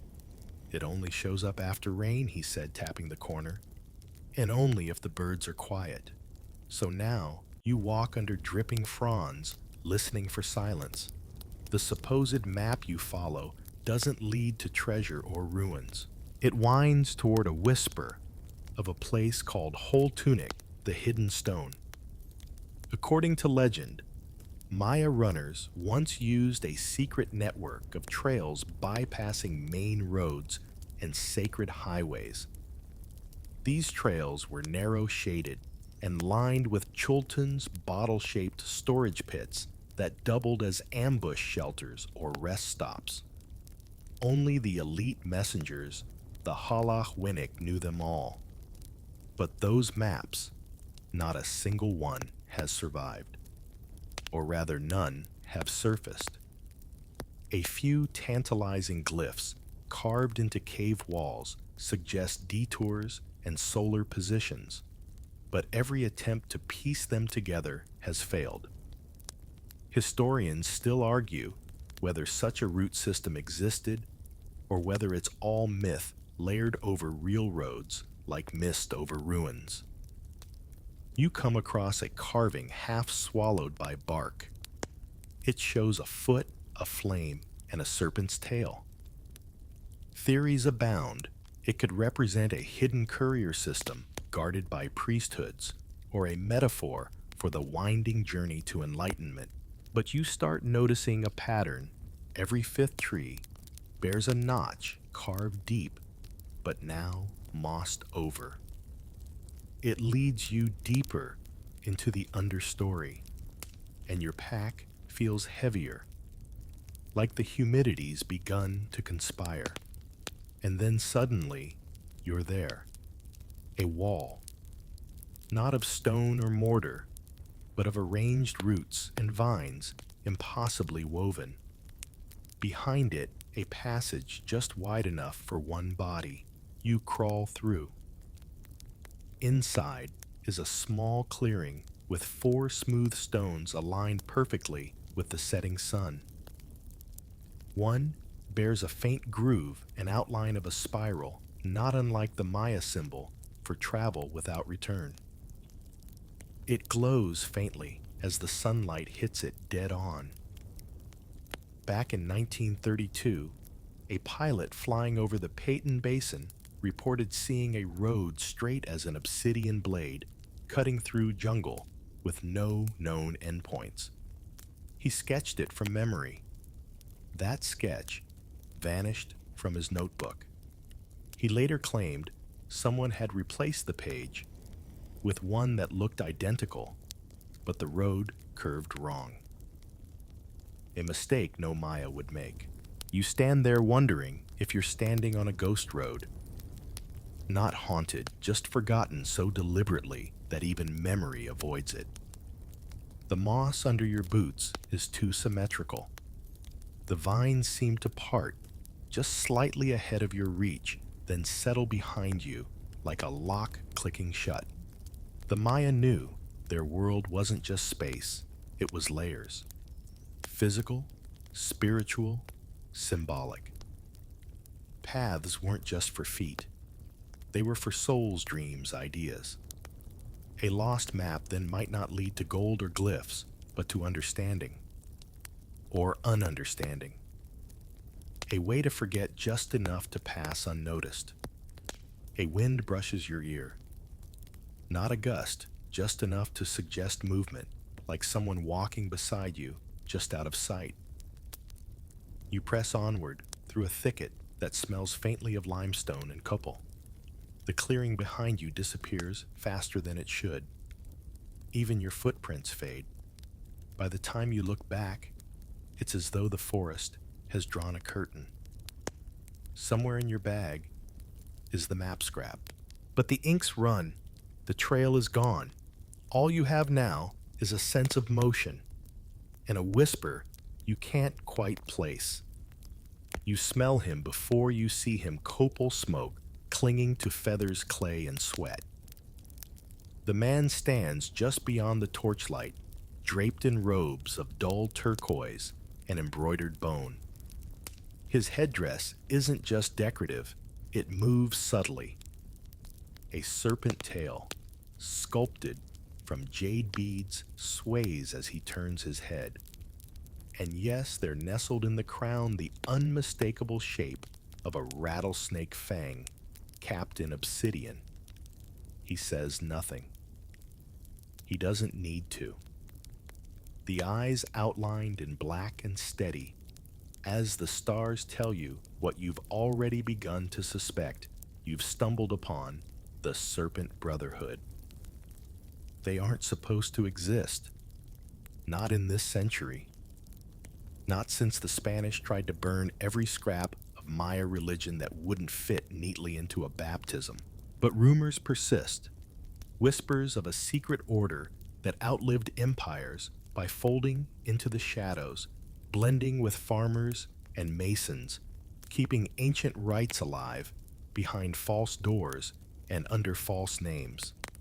Historians still argue whether Kukulkan, the feathered serpent god, was originally a singular deity or a syncretic blend, part myth, part monarch, part meteorological phenomenon. But one thing's agreed upon: his cult held immense sway. It dictated planting seasons, war omens, and even royal succession. To worship Kukulkan was to court power and danger. And yet, here he is before you. Not a ghost, not a statue, a man. One of many, perhaps judging by the twin figures now emerging from the vines, faces painted in layered spirals of red and charcoal. One carries a staff tipped with coiled silver. The other, barefoot, holds only a bowl. It hums softly, not musically, like vibration. You're not asked to kneel. You're simply studied. Then the barefoot one speaks, and the Maya he uses is archaic, its cadence old even in the classic period, and you understand inexplicably. Not the words, but the intent. He tells a story of a brotherhood that met beneath serpent-shaped stars, of a pact made not in conquest, but concealment. When the cities fell, when codices turned to ash, they didn't fight. They scattered like seeds, hid in lineages, took new names like Juan or Diego, and kept old secrets written in pollen and rhythm. The story shifts. A boy grows up dreaming of scales of storms that spoke in clicks and hisses. He finds an old altar. He listens too closely. He becomes one of them. You ask quietly if this place is a temple. The staff-bearer smiles. No. He replies in crisp Spanish. It's a reminder. Then he gestures behind you. The vines part on their own. Inside is a chamber. No carvings, no bones. Just a floor patterned in a mosaic of serpents, each devouring its own tail. In the center, a small mirror, black as volcanic glass. You're invited to look. You expect to see your face. You don't. You see a mask, not over your face, instead of it. Woven from glyphs you can't read, but which feel oddly familiar. They shift gently, like breathing. One of the Brotherhood steps forward, paints a spiral on your forearm, and whispers a word. You forget it instantly, not from fear or awe, but as if it willingly left your mind, like a secret choosing not to be remembered. When you exit the chamber, the path behind you is gone. Only damp leaves, and the soft rattle of something slithering just out of sight. The cave you duck into smells of wet limestone, and something sweeter, like crushed marigold petals and old ash. It's dim, yet your eyes adjust quickly as if the shadows had been waiting for you. You're not alone. Across the chamber, an old woman sits cross-legged, eyes closed, lips moving soundlessly. Strings of polished seeds and animal teeth drape her neck like a warning or an invitation. She opens one eye. You're late, she says, in flawless modern Spanish, then chuckles, adding in a rasp, or perhaps early. This, they say, is where the prophecy lives. Not etched in stone, not inked in codices, just spoken, passed from mouth to ear, across generations. Never written down, never repeated exactly. It's called the Ukail Ikin, the song the sun forgot. You're invited to sit. You do. The woman closes her eyes again and begins. Her voice doesn't rise. It floats like pollen in slow air. The tale begins with a moonless night when the stars blinked in a pattern unseen for generations. A comet split the sky in two. A child was born with eyes that reflected fire, and a jaguar screamed for 3 days without stopping. The prophecy was never carved into temple walls because it wasn't meant to be seen. It was too dangerous. It speaks not of kings or calendars, but of return of something once buried that might rise not in power, but in memory. Historians still argue whether the Maya held genuine, apocalyptic beliefs or simply cyclical cosmology. But the oral tales always seem sharper, less metaphor, more warning. And they mention names you've never heard, cities not on any map, stars that don't match current charts, and animals with no earthly comparison. At one point, the woman sings. It's a low, keening melody that seems to vibrate through the cave's rock. Your skin prickles. You don't understand the words, but you know with eerie certainty it isn't for the living. It's a lullaby for something asleep. You ask who gave her the story. She replies simply, "My grandmother," and hers before. But only when we're ready. You ask if you're ready. She smiles toothless. "You'll forget by dawn," she says, like the others. And yet something lodges in you. A word you didn't know you heard. It flits at the edge of your thoughts like a bird behind a curtain. You try to catch it. It slips. As you rise to leave, the old woman presses a stone into your palm. It's small, smooth, warm, despite the cave's chill. Etched into it is a single glyph so delicately scratched that it almost feels like it grew there. You blink. The glyph's gone. Just an empty stone now. You emerge into dusk. But hadn't it just been morning nightfalls, quicker here? Not in the usual sense, with pinks and oranges fading behind the canopy, but like a curtain pulled too fast. 1 minute, you're walking beneath a violet sky. The next, you're encased in black velvet laced with cricket song and something deeper, an unplaceable rhythm, underfoot, like drums softened by centuries. You've arrived at the site known only by its nickname, Chul Kuk, the sacred sound. You wouldn't have found it without the whispered directions from the serpent-eyed man. You wouldn't even recognize it now, not unless you knew the trick. A narrow path, a dip in the earth, and suddenly you're standing in a shallow amphitheater carved straight into limestone. No seats, just a circle. And at its center, a conch shell bigger than your torso, half buried in moss. The Maya believed sound wasn't just heard, it was felt. Vibrations were part of ritual architecture, even warfare. Temple steps were carved so that footsteps echoed like a Quetzal's cry. Ball courts were tuned in a sense to carry voices and bounce chants off the stone. But this place, this was different. You stand at the edge and speak. A simple word, hello. The sound doesn't echo, it ripples.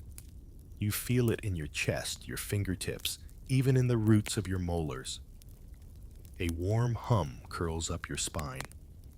Somewhere nearby, a low drum begins.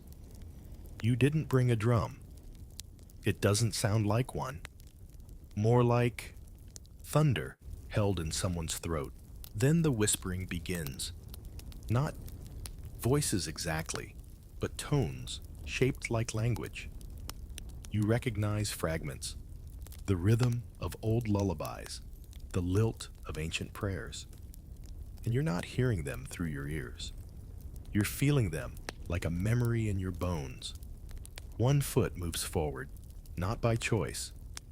Historians still argue whether the Maya used acoustics for mysticism or merely for ceremony. But stories persist about the floating trance, a state induced by sound, in which participants felt themselves pulled out of their bodies and shown visions, lives they had not lived, futures that might never come. Some anthropologists scoffed. Then one of them tried it. He walked into a circle just like this in 1974 and didn't move for 6 hours. When he did, he claimed to have spoken to his unborn granddaughter in fluent Yucatec. You step into the center. The vibrations intensify. You don't see stars. You see shapes, glyphs, blooming like flowers behind your eyelids. You feel lighter, as if your skeleton had decided to take a nap without telling you. And just when the sounds crest, when it feels like your name might peel off your body and drift away, it stops. Silence. Real this time. You open your eyes. You're still in the circle, but the conch shell is gone. No moss disturbed. No footprints but your own. And yet you feel different, like you've returned from somewhere you never left. A breeze passes by, warm and scented with copal. Far off, a jaguar howls. It doesn't appear on any maps. It doesn't even show up on drone footage despite multiple attempts. And yet every villager within 20 kilometers can tell you the exact path to reach it, provided you ask at the right time, and not too loudly. They call it Tsibna, the temple that writes back, but most just call it the one that keeps you awake. You reach it at dusk. The sun's last rays glance off stone corners, barely visible through a wall of tangled vines. It looks small, from the outside modest even. No great staircases, no towering roof combs. Just a single entrance shaped like a jaguar's mouth tongue, flat teeth, cracked eyes, narrowed as if squinting at your intentions. Locals warn, don't sleep near it. Not because of ghosts, not because of curses, but because no one who's tried has truly slept again. Not in the normal way. They report dreaming before they fall asleep. Of events they never lived, languages they don't know, and glyphs that rearrange themselves when no one is looking.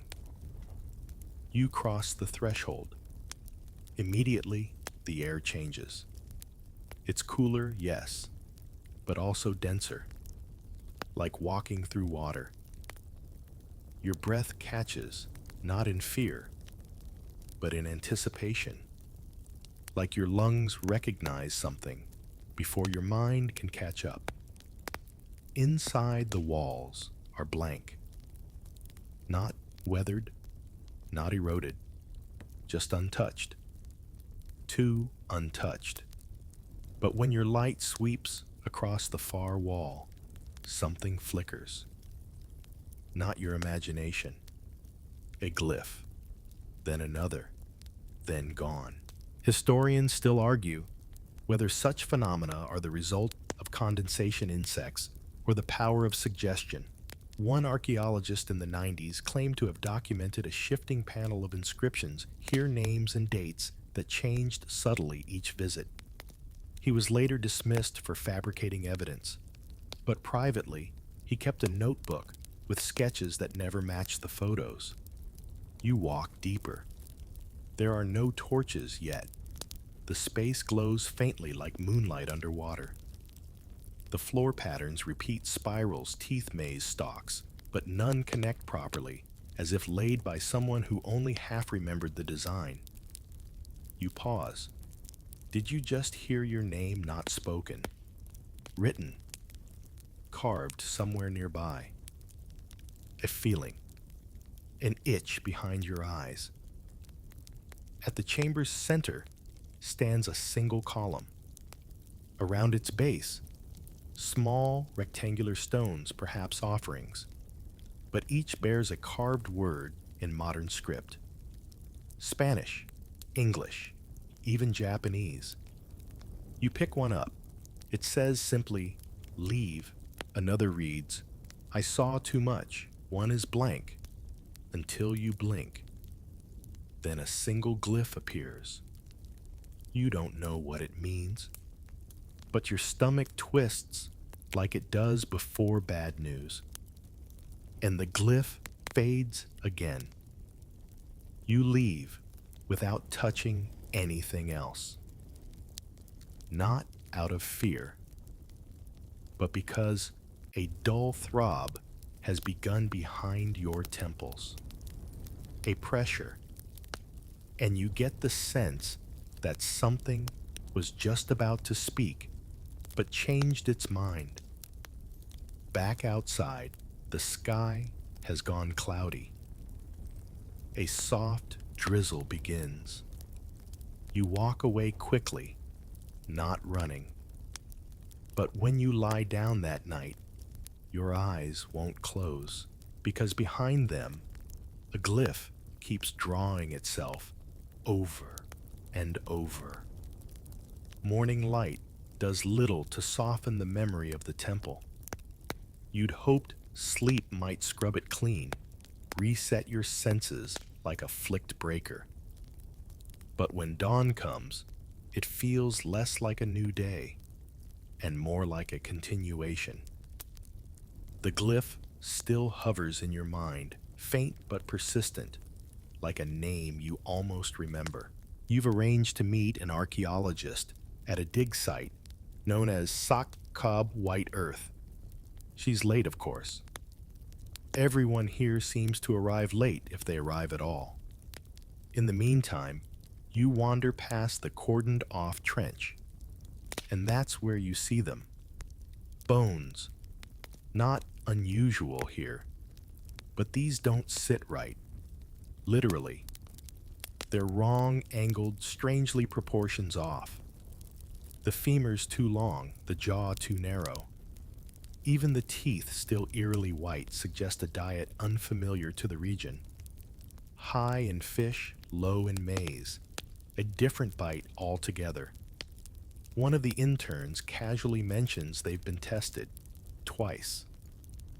Carbon dating says pre-classic Maya. DNA testing says nothing.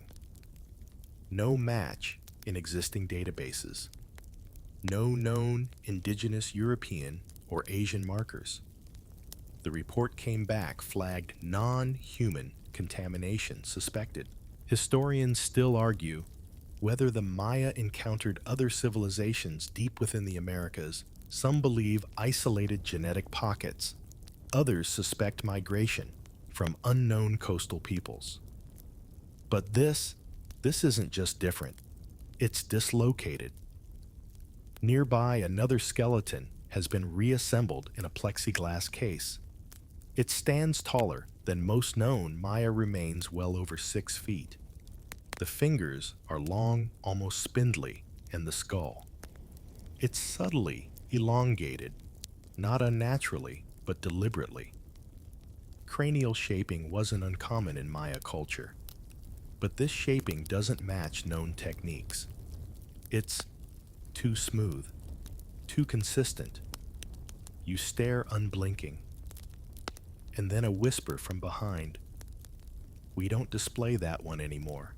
You turn. The archaeologist has arrived. She's smiling, but her eyes are tight. It makes people uneasy, she explains, motioning toward the skeleton. The night staff reported dreams. Bad ones. Some claim the bones rearranged themselves when no one was looking. She laughs, but only once. We moved it back underground. You ask where the remains were found. She hesitates, then replies, just south of El Mirador. But don't bother looking. The site collapsed a week after excavation. Swallowed whole in a landslide, or something. You press. Were there artifacts, offerings, tools? Just a mask, she says. Jade and gold with no eye holes. We sent it to the university. It never arrived. She's quiet for a moment, then adds, they weren't from here. I don't mean geographically. I mean, they weren't supposed to be now. You think of the prophecy. You think of the temple. And you begin to wonder, what if the Maya didn't disappear? What if someone else was removed, plucked out like a loose thread, and what's left behind is trying not to unravel? You follow the trail deeper into the jungle, the trees thickening into a cathedral of green shadow. Each step muffles under damp leaves and soft loam your breath, syncing with the drone of cicadas. You're searching for the old Franciscan diary, the one that spoke of the creature who watches but walks like a man. The friar had no name for it, only sketches part feline, part human, with long limbs and eyes like polished amber. It's called Baalam Ajah, in the old tongue, Jaguar Lord. But villagers simply call him the Jaguar Man. You climb a moss-slick slope and come upon the ruins of a collapsed observatory. At its base, etched into stone, are claw marks, not chisel work, but gouged scratches spaced too evenly to be random, too deep to be tools. The local guide who brought you here refuses to cross the threshold. He sleeps during the dry season, she whispers, and he dreams of us. You ask if it's a spirit, a protector, or a curse. She shrugs. All three. Historians still argue whether jaguar-human hybrids were literal beliefs or symbolic embodiments of kingship and ferocity. The jaguar represented the underworld night and power. Kings wore their pelts, painted their faces in rosettes. But stories go further. Accounts from the 1600s tell of warriors who vanished into the jungle and returned, changed, silent, golden-eyed, stronger than before. You enter the observatory ruin. The walls inside are lined with faded murals, once bright ochre and cobalt, now smeared by time. One panel shows a man mid-transformation, muscles, elongating hands, sprouting claws, a tail, coiling behind him like smoke. Around him, people kneel, not in fear, but reverence. You hear a low growl, not close, not exactly. It vibrates through your feet. The friar's journal describes a night when he was lost in the forest. He followed our torchlight, thinking it was his guide. Instead, he came upon a figure crouched over a deer carcass, its face turned away. When it stood, its back arched higher than a man's, and it leapt sideways, impossibly vanishing without a sound. He returned to his mission the next day, but never took confession again. You crouch beside a pool of stagnant water. For a moment, your reflection blurs, not like water does, but like something beneath the surface is also looking back. Your eyes seem different. You blink. The moment passes. You find clawed footprints, impossibly deep, heading toward a crumbling staircase. At the top, nestled in an alcove, lies a pelt. Fresh, warm. You don't touch it. Instead, you turn and walk slowly back the way you came. The forest doesn't resist, but it doesn't let go either. From the tree line, something watches. You feel it. Not malevolent, not protective, just patient. You wake to the sound of silence. Not the usual hush of pre-dawn jungle. No bird song, no frogs, not even the soft rustle of breeze against palm. It's a void, thick and absolute. Even your own breath feels swallowed, as if the air has grown too dense to carry sound. It's unsettling. The Maya called this phenomenon Tizikin Kiyin, the day the sky held its breath. According to local myth, it happened only once. A single night when the stars above stopped humming. That might sound poetic until you realize the Maya truly believed the stars spoke, not with voices, but through tone, rhythm, and alignment. Their astronomers didn't just observe, they listened. You traveled to an abandoned star platform, half consumed by vines. Stone steps lead to a flat surface marked with cardinal points each corner.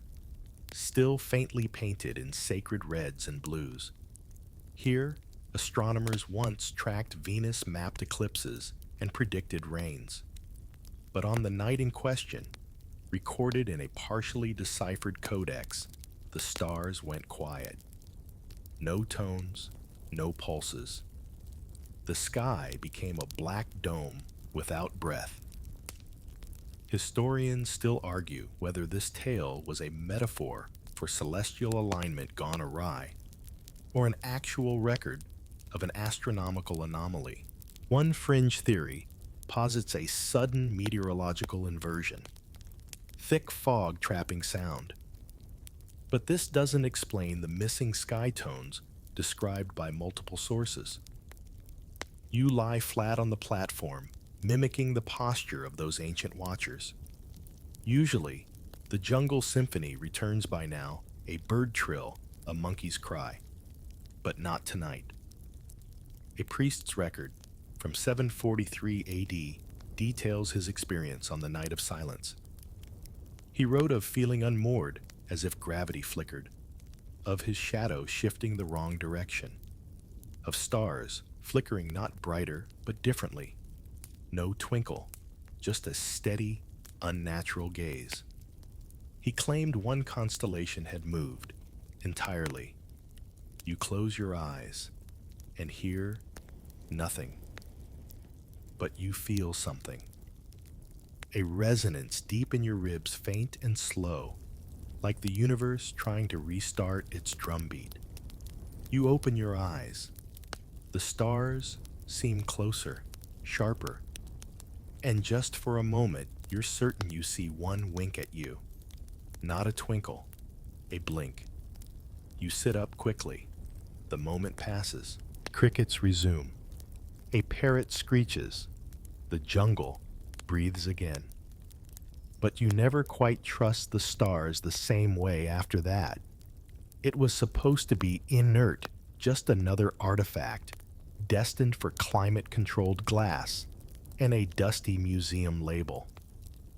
The stone slab retrieved from a secondary chamber near Uxmal showed nothing unusual at first. Weathered, yes. A faint border of glyphs around the edge, but otherwise unremarkable, until it started changing. You're standing now in the university's back archive, where the slab is housed away from public display. The custodian, a soft-spoken woman with permanent ink stains on her fingertips, walks you through the logs. The glyphs were photographed on arrival standard protocol. But a week later, a new symbol had appeared near the top right corner. No tools, no scratches, just there. They called in specialists, paleographers, conservators, even forensic technicians. Tests showed no tampering, no modern materials, just limestone perfectly aged. Historians still argue whether such claims are hoaxes or misreadings. But the slab wasn't moved, wasn't touched. And then, just as suddenly, the new glyph vanished. Not eroded, not scratched off. Gone like it had never been. The staff began keeping round-the-clock surveillance. For 3 weeks, nothing happened. Then one night, the security feed flickered, just for 7 seconds. When it came back online, 3 new glyphs had appeared, fresh, carved as though by an invisible hand. This time, the symbols didn't match any known Maya script, at least not fully. A hybrid of styles, like a dialect spoken by no one and everyone. You lean in close. One of the archivists has chalked outlines around each fresh glyph. The current set seems to loop in on itself, like a story repeating rewriting. You ask about the original translation. She hesitates. It spoke of something waking, she says finally. Not a god. A thought. One the Maya tried to forget. You glance around the room. The slab seems Quieter now. Too quiet. You swear you hear a faint scraping, but no one's touching it. A former professor left a note before quitting the project. If language is alive, this one resents being read. Another claimed he saw a glyph blink, not fade blink, like an eye. You ask to take photos. You're told no. The last intern who tried found his phone, corrupted photos, replaced with blank white squares. Worse still, the phone began displaying time zones that didn't exist. As you leave the archive, you hear the softest sound. Chalk falling. A whisper. Or maybe a glyph being born. The village lies just beyond Limestone Ridge, a sleepy cluster of thatched roofs and mango trees, too old to still bear fruit. You came here for the child El Niño, que habla dormido, as the locals call him. The boy who speaks dead languages in his dreams. His name is Mateo, 5 years old. Laughter like a bubbling brook cheeks, permanently smudged with guava. But when he sleeps, according to his grandmother, his voice changes. Deeper, rhythmic, as if chanting from a script no one taught him. Tonight, with permission, you stay nearby. His family is warm, curious, gently amused by your notebook, an awkward Maya-Spanish hybrid. They say he's blessed, not burdened. They've stopped recording his dreams. Too many tapes erased themselves. Batteries drained overnight. And besides, they prefer not to provoke whatever watches through his eyelids. You wait. Dusk folds in. Mateo plays until he slumps in his hammock, a tattered plush jaguar under one arm. His grandmother kisses his forehead, then motions for silence. You hear it within minutes. Not the words at first, but the cadence. Not childlike at all. It's an old rhythm rising and falling like waves across centuries. Then syllables. Harsh, breathy, but strangely beautiful. Your skin prickles. You recognize root words from extinct Maya dialects, Itzai Cholti, perhaps even Huastecan, which hasn't been spoken in over 1,000 years. You glance at your recorder. It's blinking red, battery full, but the screen reads no file. Historians still argue whether language can be carried genetically or psychically.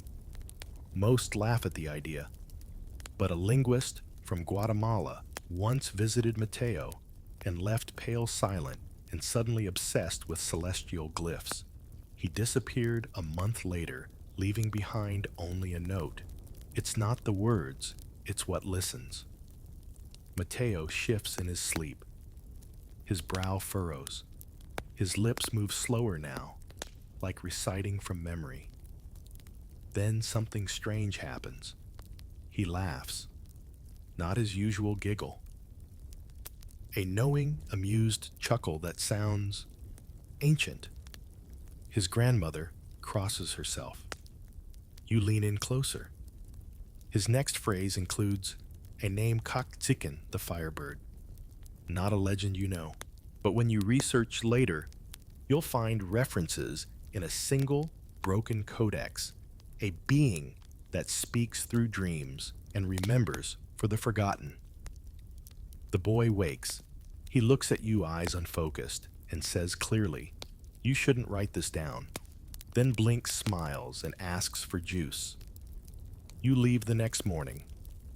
The tape, blank. Your notes smudged, but the name the Firebird won't leave your head, not for weeks. You arrive at the monastery just before noon. The sun turning the clay roof tiles into a shimmering mirage. Inside, a dim chapel hums with the stale quiet of half-said prayers and burnt wax. But you're not here for absolution. You're here for the copy. The friars say it never existed. The official calendar, the one etched in every codex fragment and museum plaque, ends with a whimper, a turning of time, not a termination. The world renews, they assure tourists, not ends. But rumors persist of a second calendar, older and hidden, one that didn't track seasons or eclipses, one that predicted silence, finality. They call it Yu Wenal Yu Shanil Keen, the day the sky goes quiet forever. You're led by an elderly monk who walks with the careful rhythm of someone who's read too much. His fingers brush the stone walls, guiding you down a passage not on any public map. At the end, a library, more cave than room, lined with tomes so old they hum faintly when you pass. He hands you a box. Inside, parchment brittle and darkened with time. Not bark paper, like usual Maya codices. This is deer hide treated with obsidian ash. The glyphs shimmer when held at an angle visible only in oblique light. The calendar it reveals is not circular, not linear, it's spiral. And at the center, a glyph no one's ever published. It resembles an eye closed, but beneath it, a jagged line, like a crack. You ask what it means. The monk replies simply, it counts backwards. Historians still argue whether this document is authentic. Some believe it a colonial forgery. Others whisper of Highland seers who predicted not destruction, but forgetting. A time when the world would remain, but names, memories, and even questions would vanish. You scan further.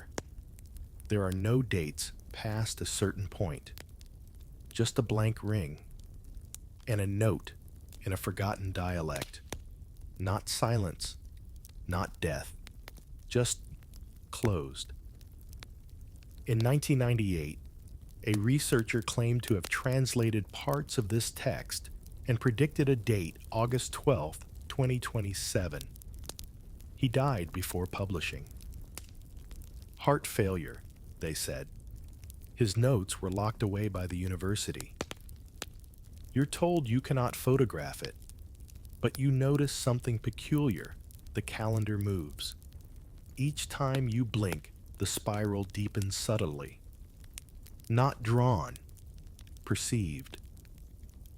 As you leave the monastery, the monk stops you. When it reaches the center, he says, "We won't remember why we ever counted." Outside, clouds gather too quickly. The wind shifts, directionless, and somewhere the stars take one collective breath. The jungle village of Chajil is hard to find even when you're looking for it, and impossible to forget once you've been. That's where the feathered air is said to live. You arrive during a lull in the heat. Children nap in hammocks and parrots gossip in the high canopy. A woman at the well directs you to the edge of the trees where a boy, maybe 13, stands barefoot in the dirt, arms outstretched, eyes closed. Then he whistles. Soft, melodic, nothing unusual, until the sky shifts. You hear it before you see it, the thrum of air disturbed by wing beats. Birds, dozens, maybe hundreds, emerge from the trees. Parrots, toucans, even a lone hawk. They circle once, twice, then land near him, not on him, near him, as if awaiting command. His name is Itzam. Locals say he's the last of a line descended from the rulers of Copan or Palenque, depending on who's telling the story. His father disappeared years ago. His mother refuses to speak his lineage aloud. They call him Aji Tizikin Baal, the one who talks to sky things. He opens his eyes, and the birds scatter not in fear, but as though dismissed. You ask him how he learned to do that. He shrugs. I don't call them, he says, voice flat. They just come when I remember how to ask. Historians still argue whether the Maya trained birds for messages or ritual. Parrot feathers were sacred, reserved for royalty and ceremonies. But this isn't trained behavior. This is something older. You're invited to stay for the evening dance. At twilight, a circle forms. Drums start. Firelight flickers across painted faces. And when Itzam steps forward, wearing a headdress of real Quetzal feathers, extinct here for centuries, the crowd falls silent. He doesn't chant. He sings. Not with words, but with tones. High and low, trilled and sharp. With each note, a different bird joins, in first echoing, then harmonizing. It isn't mimicry. It's conversation. You record none of it. The battery dies inexplicably. An old woman beside you says the blood sings forward, not back. That's why he remembers. You ask if she means reincarnation. She shakes her head. No, continuation. Later, Itzam tells you his great-grandfather once warned him, if you ever forget the song, the birds will too, and the sky will go quiet. You ask what that means. He just looks up and smiles. And somewhere high above, the hawk cries once, twice, and is gone. You're standing at the base of El Castillo, the famed pyramid at Chichen Itza, surrounded by school groups, selfie sticks, and tour guides projecting mythology through megaphones. But you're not here for the tourist version. You're here for the whisper beneath the stone. A researcher, a disgraced one, if we're being honest, once published an obscure paper claiming a star map lies beneath this very pyramid. Not around it, not inside it, beneath, carved into the limestone bedrock like a tattoo on the Earth's bones. The idea was dismissed, of course. LiDAR scans showed no such thing, but he insisted, said the map only appeared at specific times under specific frequencies. He called it Ka'ak Ek Sib, the fire star script. You've arranged to meet someone at a restricted access tunnel officially used for soil stabilization studies. Unofficially, for secrets, your guide, a graduate student with more theories than caution, leads you down a narrow shaft lit by flickering battery lamps. The air smells of wet chalk and something older, something that smells like quiet. You reach a chamber beneath the platform. And there it is, not visible yet, but the wall bears faint grooves, too regular, too precise. The guide switches on a high-frequency transducer calibrated based on the researcher's notes. A low hum begins, barely audible, but your bones feel it. Then the wall changes. No light is added, no projector, just an emergence. Lines appear one by one, curving into spirals, dots, bars. You realize, with a lurch, they're constellations. But not as we chart them now. They're clustered differently, more fluid, moving. Historians still argue whether the Maya saw constellations as fixed forms or as living patterns, flexible shifting with divine moods. But this is a star map in motion, a cosmic dance carved into bedrock that responds to sound, not sight. You trace a figure, with your eyes a serpent of stars winding around a tree-shaped constellation. At its base, a glyph resembling a mouth swallowing the moon. The guide whispers, that's not part of any known Maya star chart. You ask how old the carving is. She hesitates. It's older than the pyramid. You blink. The stars shift again. One glyph pulses briefly. Just once. You try to photograph it. Your camera flashes, then dies, permanently. You ask the guide what happened to the researcher. She hesitates. He moved away, stopped speaking. Said the stars made more sense than people. As you ascend the tunnel, light returning in squinting bursts, you glance back. The wall is blank. But you remember the pattern. You can still feel it mapped behind your eyelids. And somehow, you know it was never meant for the eye, only for those who listen.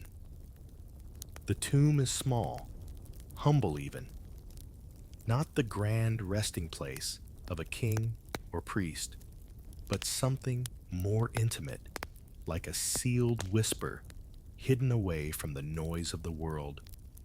It was unearthed last spring accidentally when a tree root gave way beneath an archaeologist's boot. The team expected broken pottery, maybe a few beads. What they found was a mystery soaked in quiet dread. You're allowed in only after promising not to touch anything.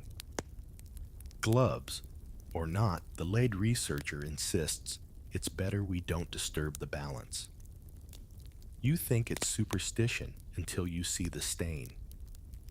It rests on the inner wall of the sarcophagus. A dark, coppery smudge, perfectly ovular, roughly hand-sized. They tested it immediately. The results shook them. Human blood. Not just old residue. Not dried. Not fossilized. Fresh. Historians still argue whether preservation conditions in some tombs could allow for unusual chemical stability. But this wasn't just preserved, it was chemically alive. The proteins hadn't degraded. The sample coagulated only after exposure to open air, and it matched no modern DNA registry. You peer closer. The body inside, wrapped in cinnabar-dusted cloth jade pieces over the eyes, appears undisturbed. But the smear of blood, it's on the inside of the lid, as if applied from within. They sealed the tomb again within hours of opening, quietly, no press releases. The official report listed inconclusive organic material, but a night guard claimed he saw fingerprints on the sarcophagus the next morning. Not prints on the lid, under it, pressed outward. You ask if the body showed signs of movement. No, the researcher says. Then adds, not yet. You try to sleep that night, back in your dusty guest house, fan humming overhead. But your mind hums louder. What if it wasn't a tomb? What if it was a chamber, not for death, but for waiting? The Maya believed blood was sacred Chulel life essence. Offerings weren't always sacrifices. Sometimes they were messages, left for gods, or for those who might come after. You check your arm. A faint symbol lingers from the Brotherhood's spiral paint. It tingles. In a dream, you hear the child's voice again. It's still fresh, he says, though you never told him what you saw. And somewhere in that darkness beneath tons of stone, something echoes back. And now, as the last whispers of the jungle fade into a hush, you begin to feel your breath settle. The stories of vanished cities, whispered prophecies, silent stars, and sleeping blood soften at the edges like glyphs worn smooth by centuries of rain. Your body grows heavier, as though the vines and shadows from those ancient paths have gently curled around you, cradling you in stillness. The night air outside your window might not carry the scent of copal or the buzz of Maya cicadas, but something of that world lingers here with you drifting between memory and dream, between story and silence. Maybe you feel the faint rhythm of that sacred sound ritual in your chest, steady and slow. Maybe the stars above your own roof seem just a little closer tonight, not threatening, just watching, patient, familiar. And if as your eyes flutter closed, you hear a voice, a child's laugh, a jaguar's purr, the scrape of invisible glyphs writing themselves behind your eyelids, don't be afraid. The Maya never meant for their secrets to scare you, only to remind you that time like stone holds echoes long after the noise is gone. So let them echo, let them fade, let your breath deepen, your limbs loosen, your thoughts dissolve into that soft, amber night. The jungle waits, but not for you. Not tonight. Tonight you rest. But when you wake, the whispers will still be there. In the shadows, in the silence, waiting. In our next journey, whispers of the Maya secrets. They never carved in stone.